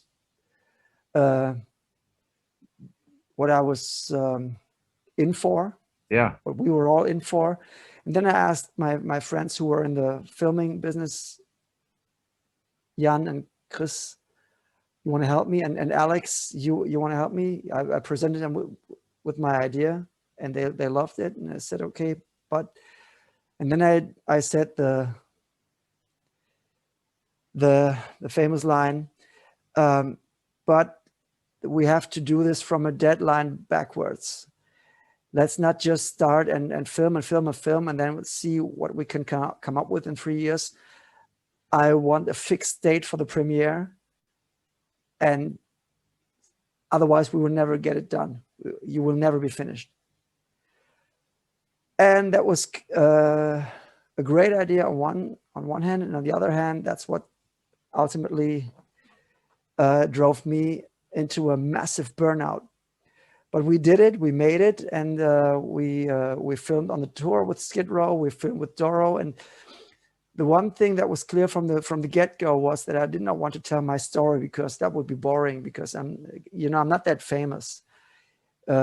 Just to tell a biopic or make a story, you have to be the Rolling Stones or something. And right. And to make a Rolling Stone, my mom can do a Rolling Stones movie. It's right. I don't think, it's, what I mean. Right, I do. But to tell my story, kind of a B-list guy. It has to come with a different approach. It has to come from a different angle. Right. And I said, I don't want to show what I did. I want to show how I did it and why. Because I think that's the real story. My not giving up, my not giving up again, my always going forward, not paying attention to the critics, to the naysayers, to people who know everything better and who at the same time have never accomplished anything. That kind of stuff. And I don't want to tell just my story. I want to ask some friends how they did it. People in showbiz, on stage, behind the scenes, people from other aspects, from other areas of life, and to see if there is common denominator, if there is something that we all have in common. What makes us tick? What drives us, and what makes us overcome every obstacle that gets thrown in the way. What is it? So that's why we all filmed in a therapy session. Yeah. The psychologist in the movie is a real psychologist, is a real therapist, and it was basically a real therapy session. And that's the kind of movie I wanted to make, and that's the movie we made. We are in the team. Full Circle was renamed Image Film for the Universe, because we wanted to. Because the story of the film was also the story of the film. How we made the film was basically the story of the film. When you have no chance and no idea what you're doing, or a small idea what you're doing, and you don't look left, you don't look right, you just want to get it done, and you feel no pain, you just do it. And I'm so proud of what we've done, because this film has given people so much inspiration and so much hope and so much joy and so much confirmation, because either they were at the crossroads when they saw the film, or they look back on something, or they're in the middle of something, and all of a sudden they felt right. It's hard sometimes to feel right when everybody tells you you're wrong. Right. And I hate that. and I want to be the person. I want to be the protagonist, and I want the film to be the voice that says, "You're right. You can do this. If you want it, that's all you need." And I know the feeling that when you're alone with this, when everybody says this will never work, you're stupid, you can't do this, you have no chance, you're an idiot, everybody's laughing at you. I know how that feels, I know how that sounds, but I want to be that voice that I would have needed to hear when I was 18.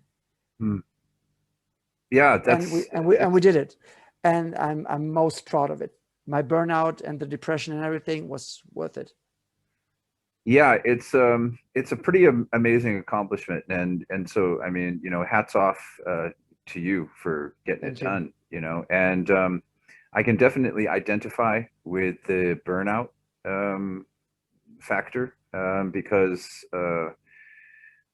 I mean, I'm nothing like you who went on tour and all of these crazy, just this incredible lifestyle that you had. But the short period of time when I was doing show promotions, at the very end, as phenomenal and crazy as it was for me, this like really wild experience of like, not a my one example. I mean, it's not a huge band or anything like that, but it's something that had a lot to do with rock and roll history. Back in the 80s, when they did the PMRC and when they were putting the labels on records, parental advisory, Right. a punk band back in the day who was a big part of that was the Mentors. Sure, you And asked for it. right. El And Sico, yeah, and so it's like Duce. one of their lyrics was like, I'm gonna shit on you or something like that. I don't know Wasn't what it it Piss was. Party? Piss, yeah, something like that. Yeah. And so it's like, jump forward 2016, I'm in Germany and I'm booking the Mentors, just like, and then like how many years before Kurt and Courtney were, the Kurt Cobain, and then the whole controversy with, and it was just like, it's like, wow, what a whirlwind. And like, and so it's like, sometimes I think to myself, I could make my own movie and I could Right. write my own book, and people have always told me also, God, Jared, everything you've done in your life and everything that you've survived and everything that you've accomplished, and whether you see it or not, what a great book it would be, Just write it. I actually did. I wrote something like 170 pages so far, and I just got to get the push to get it going again. And just last Christmas, I was with a girl, um, and I just thought you were saying just last Christmas I gave you my heart, almost, but it's pretty but you close. didn't. But you didn't. Uh, but I was with this girl. I was dating this lady, and uh, she was a ghostwriter, and she was like, she read the manuscript, and she was like, "Wow, it looks really pretty good. It's a mess, but it looks pretty good, and there's definitely a book there." And so, you know, person like you who says, "Okay, I need a deadline date, or if I don't do it," and then, but also putting all that pressure on yourself and then doing it, and then the burnout effect at the end, um and being proud still, like, wow, look what the fuck I did, man. I've got this movie, and the poster is on the wall behind you. Right. You got to hang out with Gene Simmons, your heroes in Skid Row, all your friends, got Doro, uh, Tom's in the movie with you. You guys are chatting it up like good old friends again. Right. And, you know, Popo and all the other friends of yours, that really stuck with you and went through the whole procedure with you. And it's an accomplishment, man, and you should really be proud. You know, it's I uh, am. it's But cool. It's you were really cool. saying, thank you. Thank you. You just said that you're writing a book and you don't have that background or the lifestyle that I had. I don't see that way. You cannot compare yourself. You know, it's just life. Every life is different. There is just some choices I have made that have led me on my way. Yeah. You did something very brave. You did something very brave that I've never done. You left your home country. You moved to another continent. You've changed your whole life around. I don't know how many times, but this one time, I think it's a huge step. You know, I have never done anything like that, and I envy that in a way, and I admire that greatly. Thank you. It's just different. It's just okay. I was on tour with bands, and I made some records, but it's yeah, it was brave. I did some brave stuff as well, but what you did was brave as well. Yeah, believe So me, I never thought in my whole entire life that I would come halfway across the world, that I would teach myself how to be a university lecturer on the train on the way to the job interview, right, and then have 3+ years, almost 4 years as a show promoter, um, meeting some of my heroes, meeting new people who turned into icons of mine and great friends and relationships.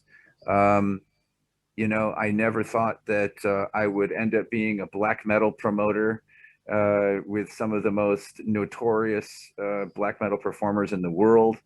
Um, yeah, I never thought that I was ever going to be doing any of that stuff, and so um, yeah, yeah, you made these choices, and you can make many more choices. As I yeah, said, if I had waited for somebody to ring to knock on my door, hey Andy, you want to make a movie? I would still be waiting, you know. yeah. But That's yeah. I had the idea and I had the desire to do it, and I somehow had the with my friends and my team, we had the ability to do this, and so again, I picked myself, and I made that choice, This is why I and started doing this podcasting. yeah, yeah. Was because it was like I got tired of telling myself, well, I'm going to do it, I'm going to do it, I'm going to do it, I'm going to do this. At one point, you have to just fucking do it. Yeah, and I did, and I was nervous as fuck. Right, And so I picked a very good friend of mine to do the first one, and I watched it after it was finished. I watched it like 5 times, and I was like, okay. And then I did the editing. I added some cheap little intro on there and a little cheap little outro, and put it online. And fuck, everybody loved it. So I did right, another one, and the next one was with a guitar hero of mine in the unbelievably fucking great band, The Big F. right. And you know, Mark Christian wrote music with Berlin. He went on to do the Big F. He wrote music for Cher. He wrote music for the Monkees. Um, he was tapped to possibly be in the Robert Palmer band. You know, and that video is moving along just well. Just did Great. another one yesterday, 2 days ago, with a friend of mine in Iron Void.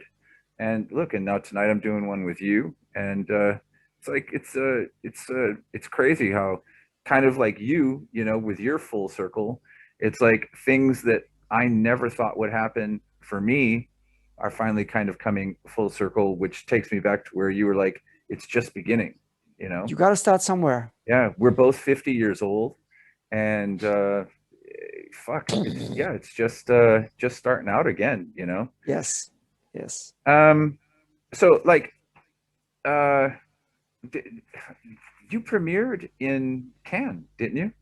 No, the world premiere was in Essen, the Oh, Lichtburg, okay, Germany's biggest movie theater but it did go to Cannes, didn't it? with 1,200 people. We went to Cannes and the Berlin Festival, Yeah. but the film was not showing there. We went Oh, there okay. to, it was already, it's not only a film festival. These are also conventions, markets, you know, international buying and selling. People from all the world come together to buy films and we Right. wanted to get it on the road internationally. Yeah. But you ended up premiering 50 theaters. Yeah, that was crazy. That's that's Yeah, in itself 50 yes, theaters. I mean, that's in itself pretty I know, fucking amazing. I know. I mean, Yeah, that's I really know. something to be thankful for, you know? I mean, that's like, you know, when you're old and you're laying in your old man pajamas and you know, your butt stinks and you've got somebody feeding you milk, you know, you can say, you know what, I fucking had a movie in 50 fucking theaters, you little punk, you know. You know, yeah, but maybe I'm not built that way. You know, this is, I know that it was great. It was all, it was great.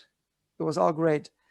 But well, that was yesterday. let your friends sing your praises for you, Okay. you know. Okay. It keeps the ego down, but then, you Right. know, yeah. Right. So I don't know what came. Well, I guess I have to mention this. Uh, CDF, Mhm. ZDF, ZDF, yeah, yeah, Fernsehgarten. Fernsehgarten. Another. What the hell was Andy Brinks thinking? And to top it off, he premieres a Schlager hit from Andy Borg, Mhm. die die Berühmten drei Worte. berühmte drei Wörter. Yeah, The famous, the the famous three big, words. like, yeah, the big German Schlager hit. I Right. mean, it couldn't get more. In English, we would say couldn't get more cheesy Right. than this. This is a huge surprise to people. Mhm. All these old ladies and conservative bourgeois, little flowers on their shirts and big hair, and there's there's Andy and Slick, and who's the drum? What's your drummer's name? Marcus. That was Marcus at the It was time. Yeah. Marcus at the time, yeah. And there's you guys sitting in the audience, and Andy's going to play with Double Crush Syndrome on Fernsehgarten. Right. What, what? Like, you know, you did the movie. Now, most people would say Andy Brinks has fucking lost his mind. He's completely lost his mind. His band is just going along for the ride. Maybe it's money. Uh, this is really something crazy. You know, he's going on like a very typical grandma, grandpa, midday Fernsehgart. What are you doing? Just wait a second. I have to. Wait a second. Hear me? Yep, I can hear you. Okay. Because I had to get rid of the headphones. Kills Just the wait a ears, second. doesn't it? Yeah.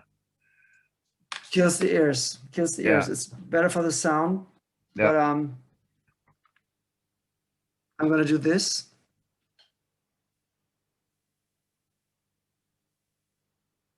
Oh, what a relief. Wait a second. Yeah. Good. I can hear you. Everything's fine. So, you can hear me? Yeah. Can you hear me? Just put your sound back to. Can you hear me? Switch the sound back again to what it was before.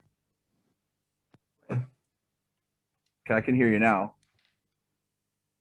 You can hear me? Yeah, I can hear you now. Yeah. Okay. Yeah. You know, they invited us to do the show. Yeah. And if there's one thing that I hate to do is doing what I'm expected to do, especially when it comes from people who think they are better than others.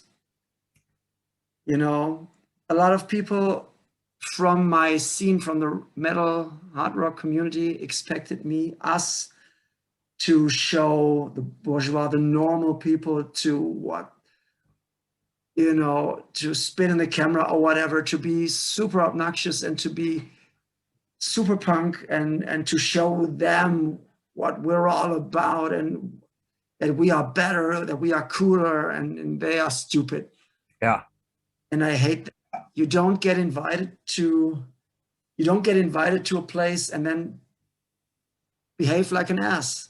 You don't do that. Exactly.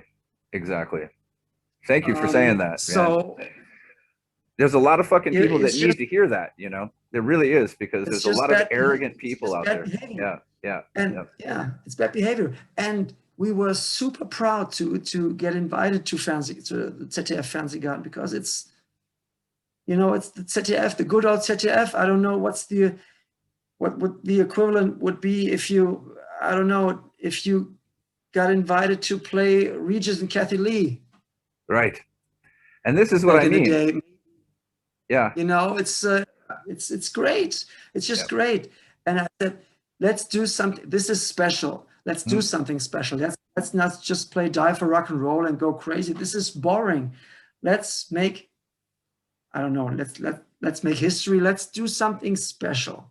So See, I'm glad that you mentioned the Regis and Kathy Lee thing, because there's a lot of people in Germany that really aren't going to make the connection, because you know, just for people here in Germany who are watching it, Regis and Kathy Lee, that was big. That was a big deal. It was, even though it was a morning show, Motley Crue was on Regis and Kathy Lee. Everybody, you know, and Ramones, so yeah, everybody. everybody did it, you know, and so were you guys the first kind of pseudo punk band to go on Fernsehgarten? Yeah, I think so. Yeah, I so think so. that's kind of groundbreaking. Plus, and don't forget, this is millions of people watch this show. Yeah. So, and I'm, you know, if you say I'm a ham, I'm the whole damn pig, you know. And Right. if you get me on that stage, I will use that stage, you know. And I want to make an impression, you know. I'm that kind of guy. If I got only one chance on that show, I will make something that people will not forget. Yeah. Hopefully, but I would. That's my approach. So we did this version of Die berühmten drei Worte, and then all hell broke loose. And by all hell, I mean the shitstorm broke loose from the metal community, who just didn't get it. And at that point, I thought, I really felt, not for the first time, but at that point, I really felt like an outsider in my own within my own community, in my own scene, you know. And that's not cool, because I gave my whole life to this music. And to me, rock and roll has always been about freedom and about bringing people together, and about good things. And yeah, but how about love. Yeah, but how is this performance, maybe this is too harsh of a critic, but how is this performance any different from the German language pop that you're doing as Andy Brings? I don't see that there's any difference. You know, it's just that you covered an extremely well-known Schlager, which means pop. Yeah, but you know it. Yeah, in metal, it doesn't. It's not important how it sounds. It's more important what it means. You know, this is. So in your opinion, did they consider this was like kind of crossing the line? I'm a traitor. Yeah. I'm a traitor. Yeah. And my response is, fuck you. Good. Right. Fuck you. Yes. Yes. Absolutely. One middle finger is just not enough. Yes, exactly. I'll give you two more. so that we Yes. have four, you know? Yeah. Yeah. Great. I stand with you, Uh, and I'm proud of you that you did it. And I think it's probably one of the best things that I've seen in a very long time. And I was so proud of you when it premiered. I was like, look at this motherfucker. I can't believe it. This is fucking amazing. I was just, and I wrote you immediately when I saw yeah. it. I was like, fucking hell yes. I was just like, this is great. This is fantastic. Um, and I thought it was fucking awesome. I really did. Thank you. And I'm fully with you. You know, fuck the scene and fuck the whole thing about it. And I can talk, and I'll tell you what, that one of the big reasons I left doing black metal promotions was there was no room for fun. Right. You were not allowed to have fun. You weren't allowed to smile. You weren't allowed to express any kind of joy that this is happening. You know, I'm watching one Right. of my great favorite bands. I'm experiencing this amazing fucking atmosphere, and you're not allowed to express joy, you know? And what I saw from you in this performance was that you were happy, really Yes. happy. Nobody And made us do it. yeah, Nobody made us do it. We wanted to do it and we felt it. And as I said, it was one of the best days of my life for all of us. yeah, We just loved it. Everybody else loved it, you know, and if the diehard metal kids, metal fans, you know, are better than that, okay, that's not my problem. That's yeah, their fuck them. energy, not mine. Yeah, fuck them. That's what I say, you know. And like you know, when I dropped out of it, my phone stopped ringing. I wasn't cool anymore. And I actually went to a black metal show like a year later, and some girl came walking up to me, didn't even know who she was, and she walks up to me and she goes, "When are you going to realize that you're evil and that you just need to come back?" Oh God. And I was like, "Are you fucking kidding me?" I was like, "I don't even know who you are." I was like, "Who are you, This, first of all?" It's you like, should have said the same day you realized that you are just stupid. it just blew my mind. It was the stupidest Yeah. comment that I heard from anybody in my life, you know? And I spent the whole night at this 7 band show, basically standing by myself among all of these people that used to come to my shows, but don't even speak to me anymore, you know? Completely Stupid. just ignore me, you know? And I was Yeah. just like, I was like, after that experience, I was like, fuck off. I was like, I Yeah. don't need it What a anymore. waste of time. It was just a fucking waste of time.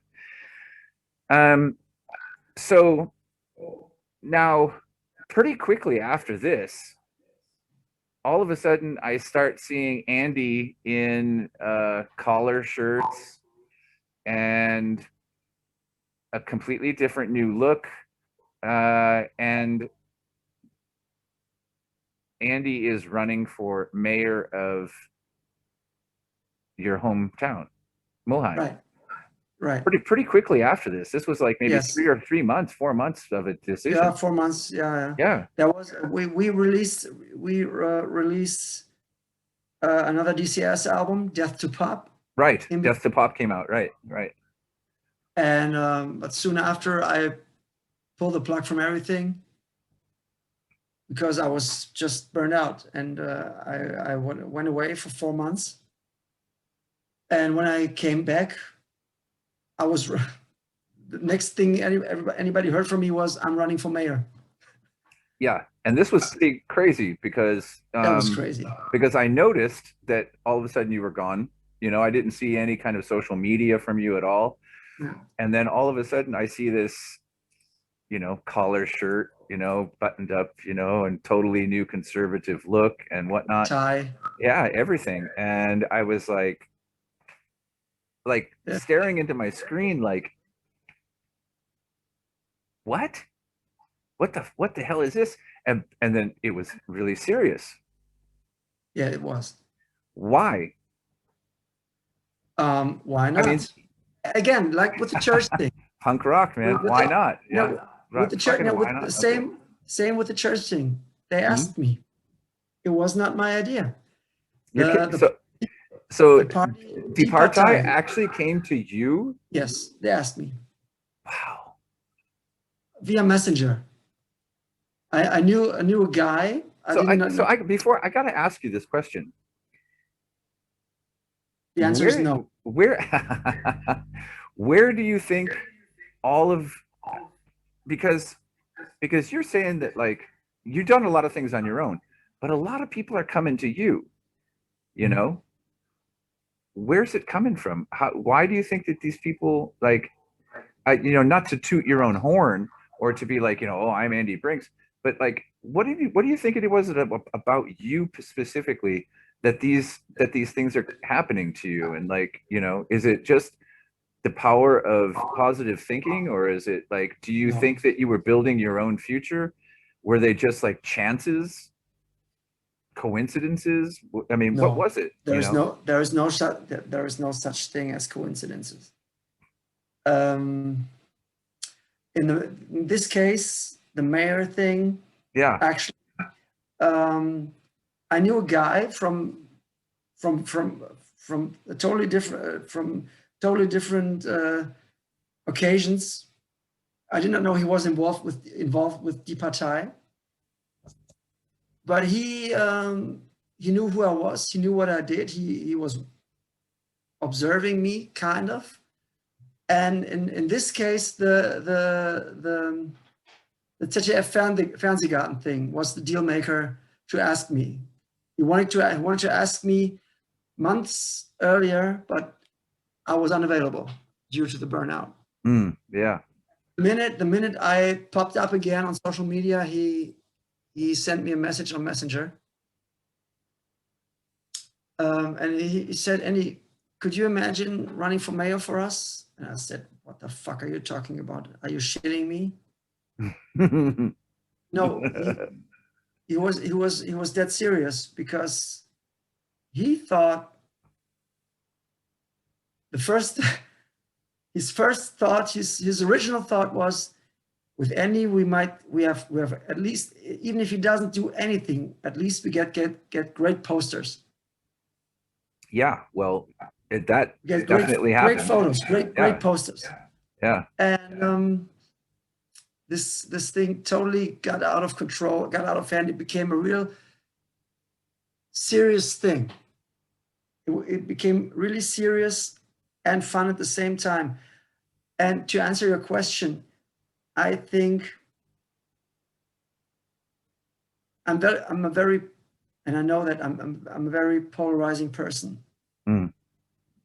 I don't try to please everybody, because if you try to please everybody, or everybody's asshole, it's impossible, and Yeah. you don't want that. But I think, even if you don't like me, it's no secret that I come from the heart, and that I do everything wholeheartedly and with everything that I got. And that there is, although I've done very different things in my life and in my career, it's also very consistent. The changes or the U-turns somehow are consistent in a way, because I do them. It's not news that I do U-turns, that I might do a complete 180 at any given time. Mm. And that's also very consistent, because I'm still, even if I do a 180, I'm still true to myself. That's what makes me that's what keeps me true to myself. And I think that's very off-putting for some, but but very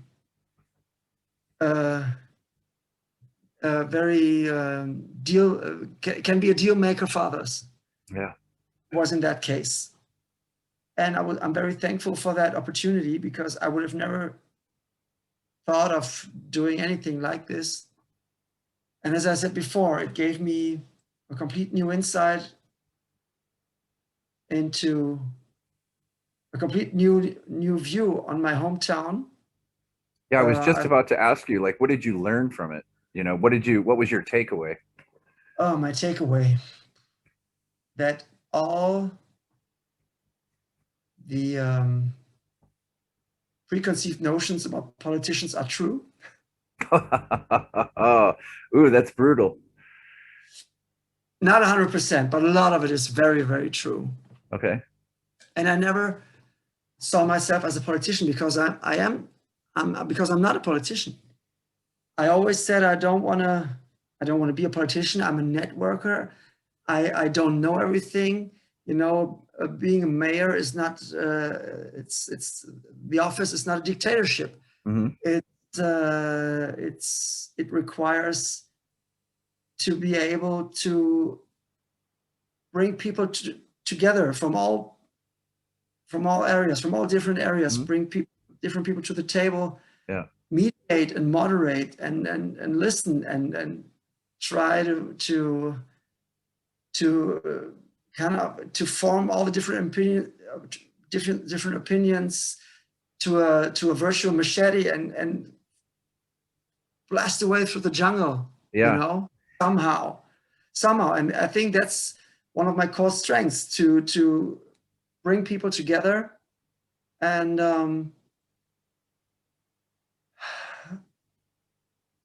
find a common ground and be peaceful. I don't know.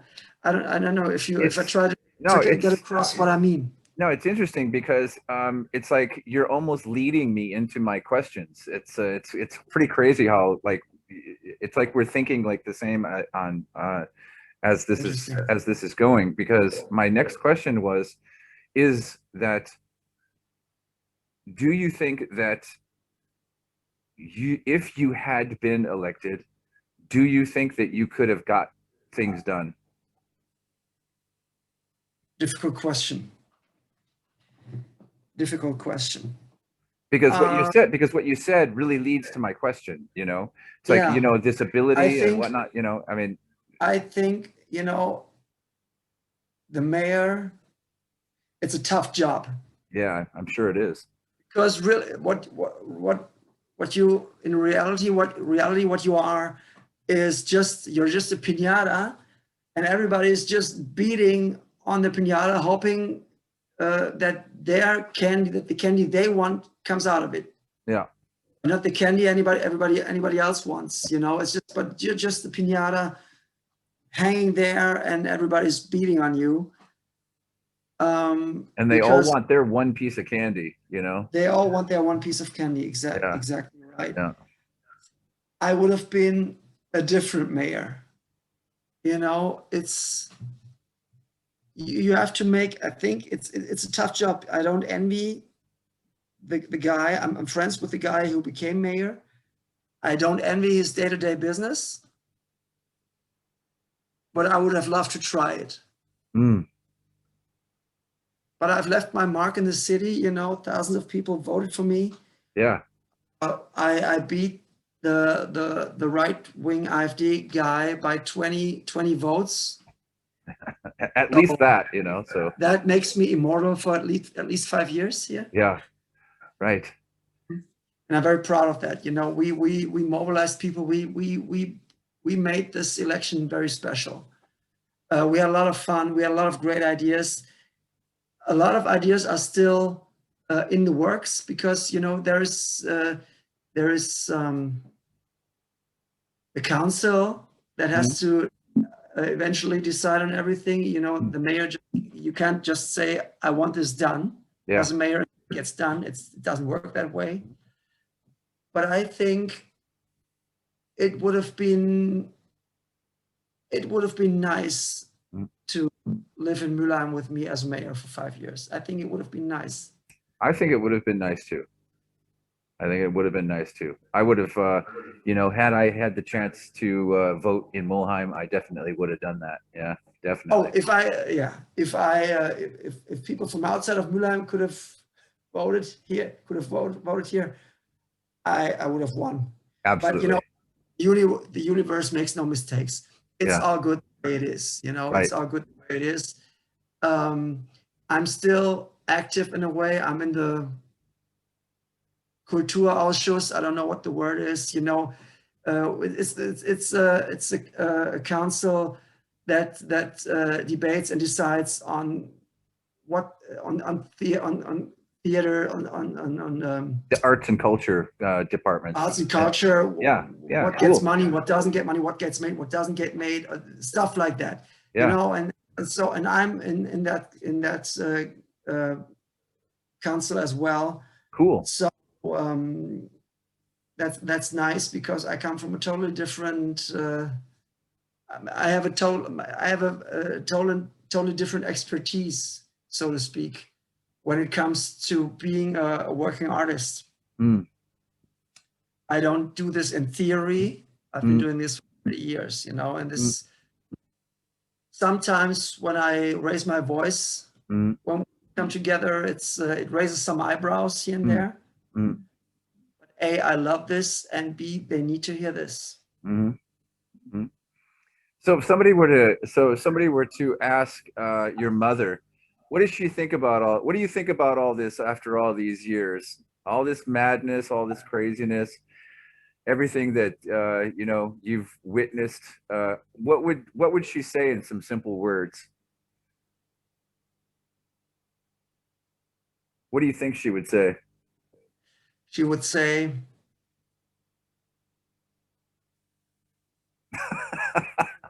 I don't know where he got it from.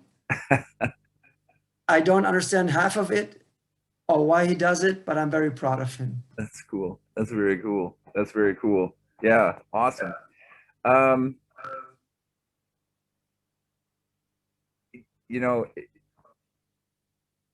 We could do this forever, right? Yeah, sometimes I'm I get to points, we're in the third hour, right? Going on, yeah. And I think we're getting into coming up on the third. Yeah. But it's like certain times you kind of feel like a little emotional pull, and this conversation's definitely got me at a point where I can feel a little bit of emotional pull, and just knowing you all these years and seeing what you've done, and what you've accomplished, and it's really super cool. It's really super inspirational. Thank you. And I think that anybody watching this video, I think they're going to have a really great positive takeaway from all of this. And I think that they're going to see you, especially people that only see you like in videos or whatever. I think that this was a great opportunity to show people who you are, and just to talk about, how you got here and where all this madness came from. And it's been a complete honor to sit here and have a conversation with you, and I'm really, Likewise. and I really feel lucky that you're a friend of mine. Yeah, it's really cool. Is there anything you want to ask me? Do you got any curiosities or anything like that? I've pretty much covered like most of the stuff I wanted to talk to you about. One question. I didn't talk about like your solo stuff too much, but it's out there. Yeah, it's out there. I've got one question. Yeah, please shoot away. Did you place that Hubert K 7-inch on purpose in the background? The Hubert K, you noticed it. Yeah. Sure. I didn't. No, what I decided that I wanted to do was put a different single and in each podcast, and wait, nice. And then wait and see if anybody would recognize what it is. And of course I do. And so yes, because we're both music fans, and I would have been highly disappointed if you hadn't mentioned it. It was the first thing I noticed. Yeah, and so because I didn't actually know if the camera was going to pick it up, because it's a little grainy, with this I fake just light. know the image. You Yeah, can't. right. I know. I just know what it is. Because I have it myself. Yeah, yeah. So yeah, I love Neue Deutsche Welle, and Same here. I'm a massive, huge fan of Neue Deutsche Welle. I don't think there's any Neue Deutsche Welle that I don't like. And if I had 100,000 euros, I would go and just buy it all so that way I could have it. No, When I no, you would buy an apartment on Sanibel Island or Fort Myers. yeah, maybe, I don't know, but maybe if I had money left over, yeah. But yeah, but everybody always asks me, they're like, what's your, because especially the Germans, they're like, why, and I'm like, you just don't get it, you grew up with it, and it's just cheesy music for you guys, but I for love it. I us, still love it. but for us outside, it's like, it's Neue Deutsche Welle. That's it's like, for us, it's like Madonna, or Nena for us was like Right. Madonna, and Falco for us was just as big as any other great pop artist, and sometimes I'll run into people, and they'll yeah, they'll get it, and they'll be like, yeah, and they're Germans, and they're like, yeah, Falco, he's a fucking genius, and we'll get into these really great conversations about Neue Deutsche Welle. And but most people, especially not Neue Deutsche Welle, but people here in Germany, they have no idea why I like Scorpions. They're like, what? People just don't get it. They're like, why would you like Scorpions? And I'm like, why don't you? That's the question.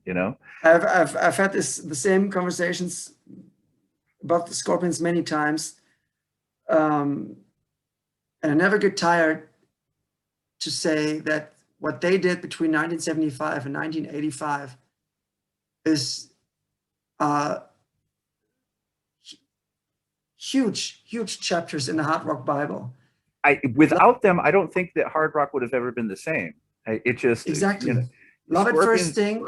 Yeah. Love At First Sting is the perfect hard rock album. It doesn't get any better. Yeah, it's fucking fantastic. I think I burned through like 6 or 7 copies of that when it came out. Yeah. It was just like anthem after anthem after anthem. Yes. And it was like, and even the early 70s more psych rock stuff, and it was just right. not psych rock, more traditional 70s rock, hard rock. It just some of an American band came here called the Golden Grass, and they stayed here when they did their show. I promoted their show, and they stayed in my apartment. They were going through my record collection, and I think the drummer, one of the first records he pulled out was the Tokyo tapes, and insane. Yeah, and he's just like, wow. He's like, and it's a German edition, it's a German pressing. And I was like, yeah, well, it has to be. I live in Germany. And yeah. So Hubert K, fucking Neue Deutsche Welle, Yeah. Andy, thank you so much. You, Jared. Yes, thank you so much. Love. Yes. Stick around just for a second sure. While I click this off. And so there you have it, ladies and gentlemen. Andy Brings. Thank you very much. Thank you. Who will the next one be?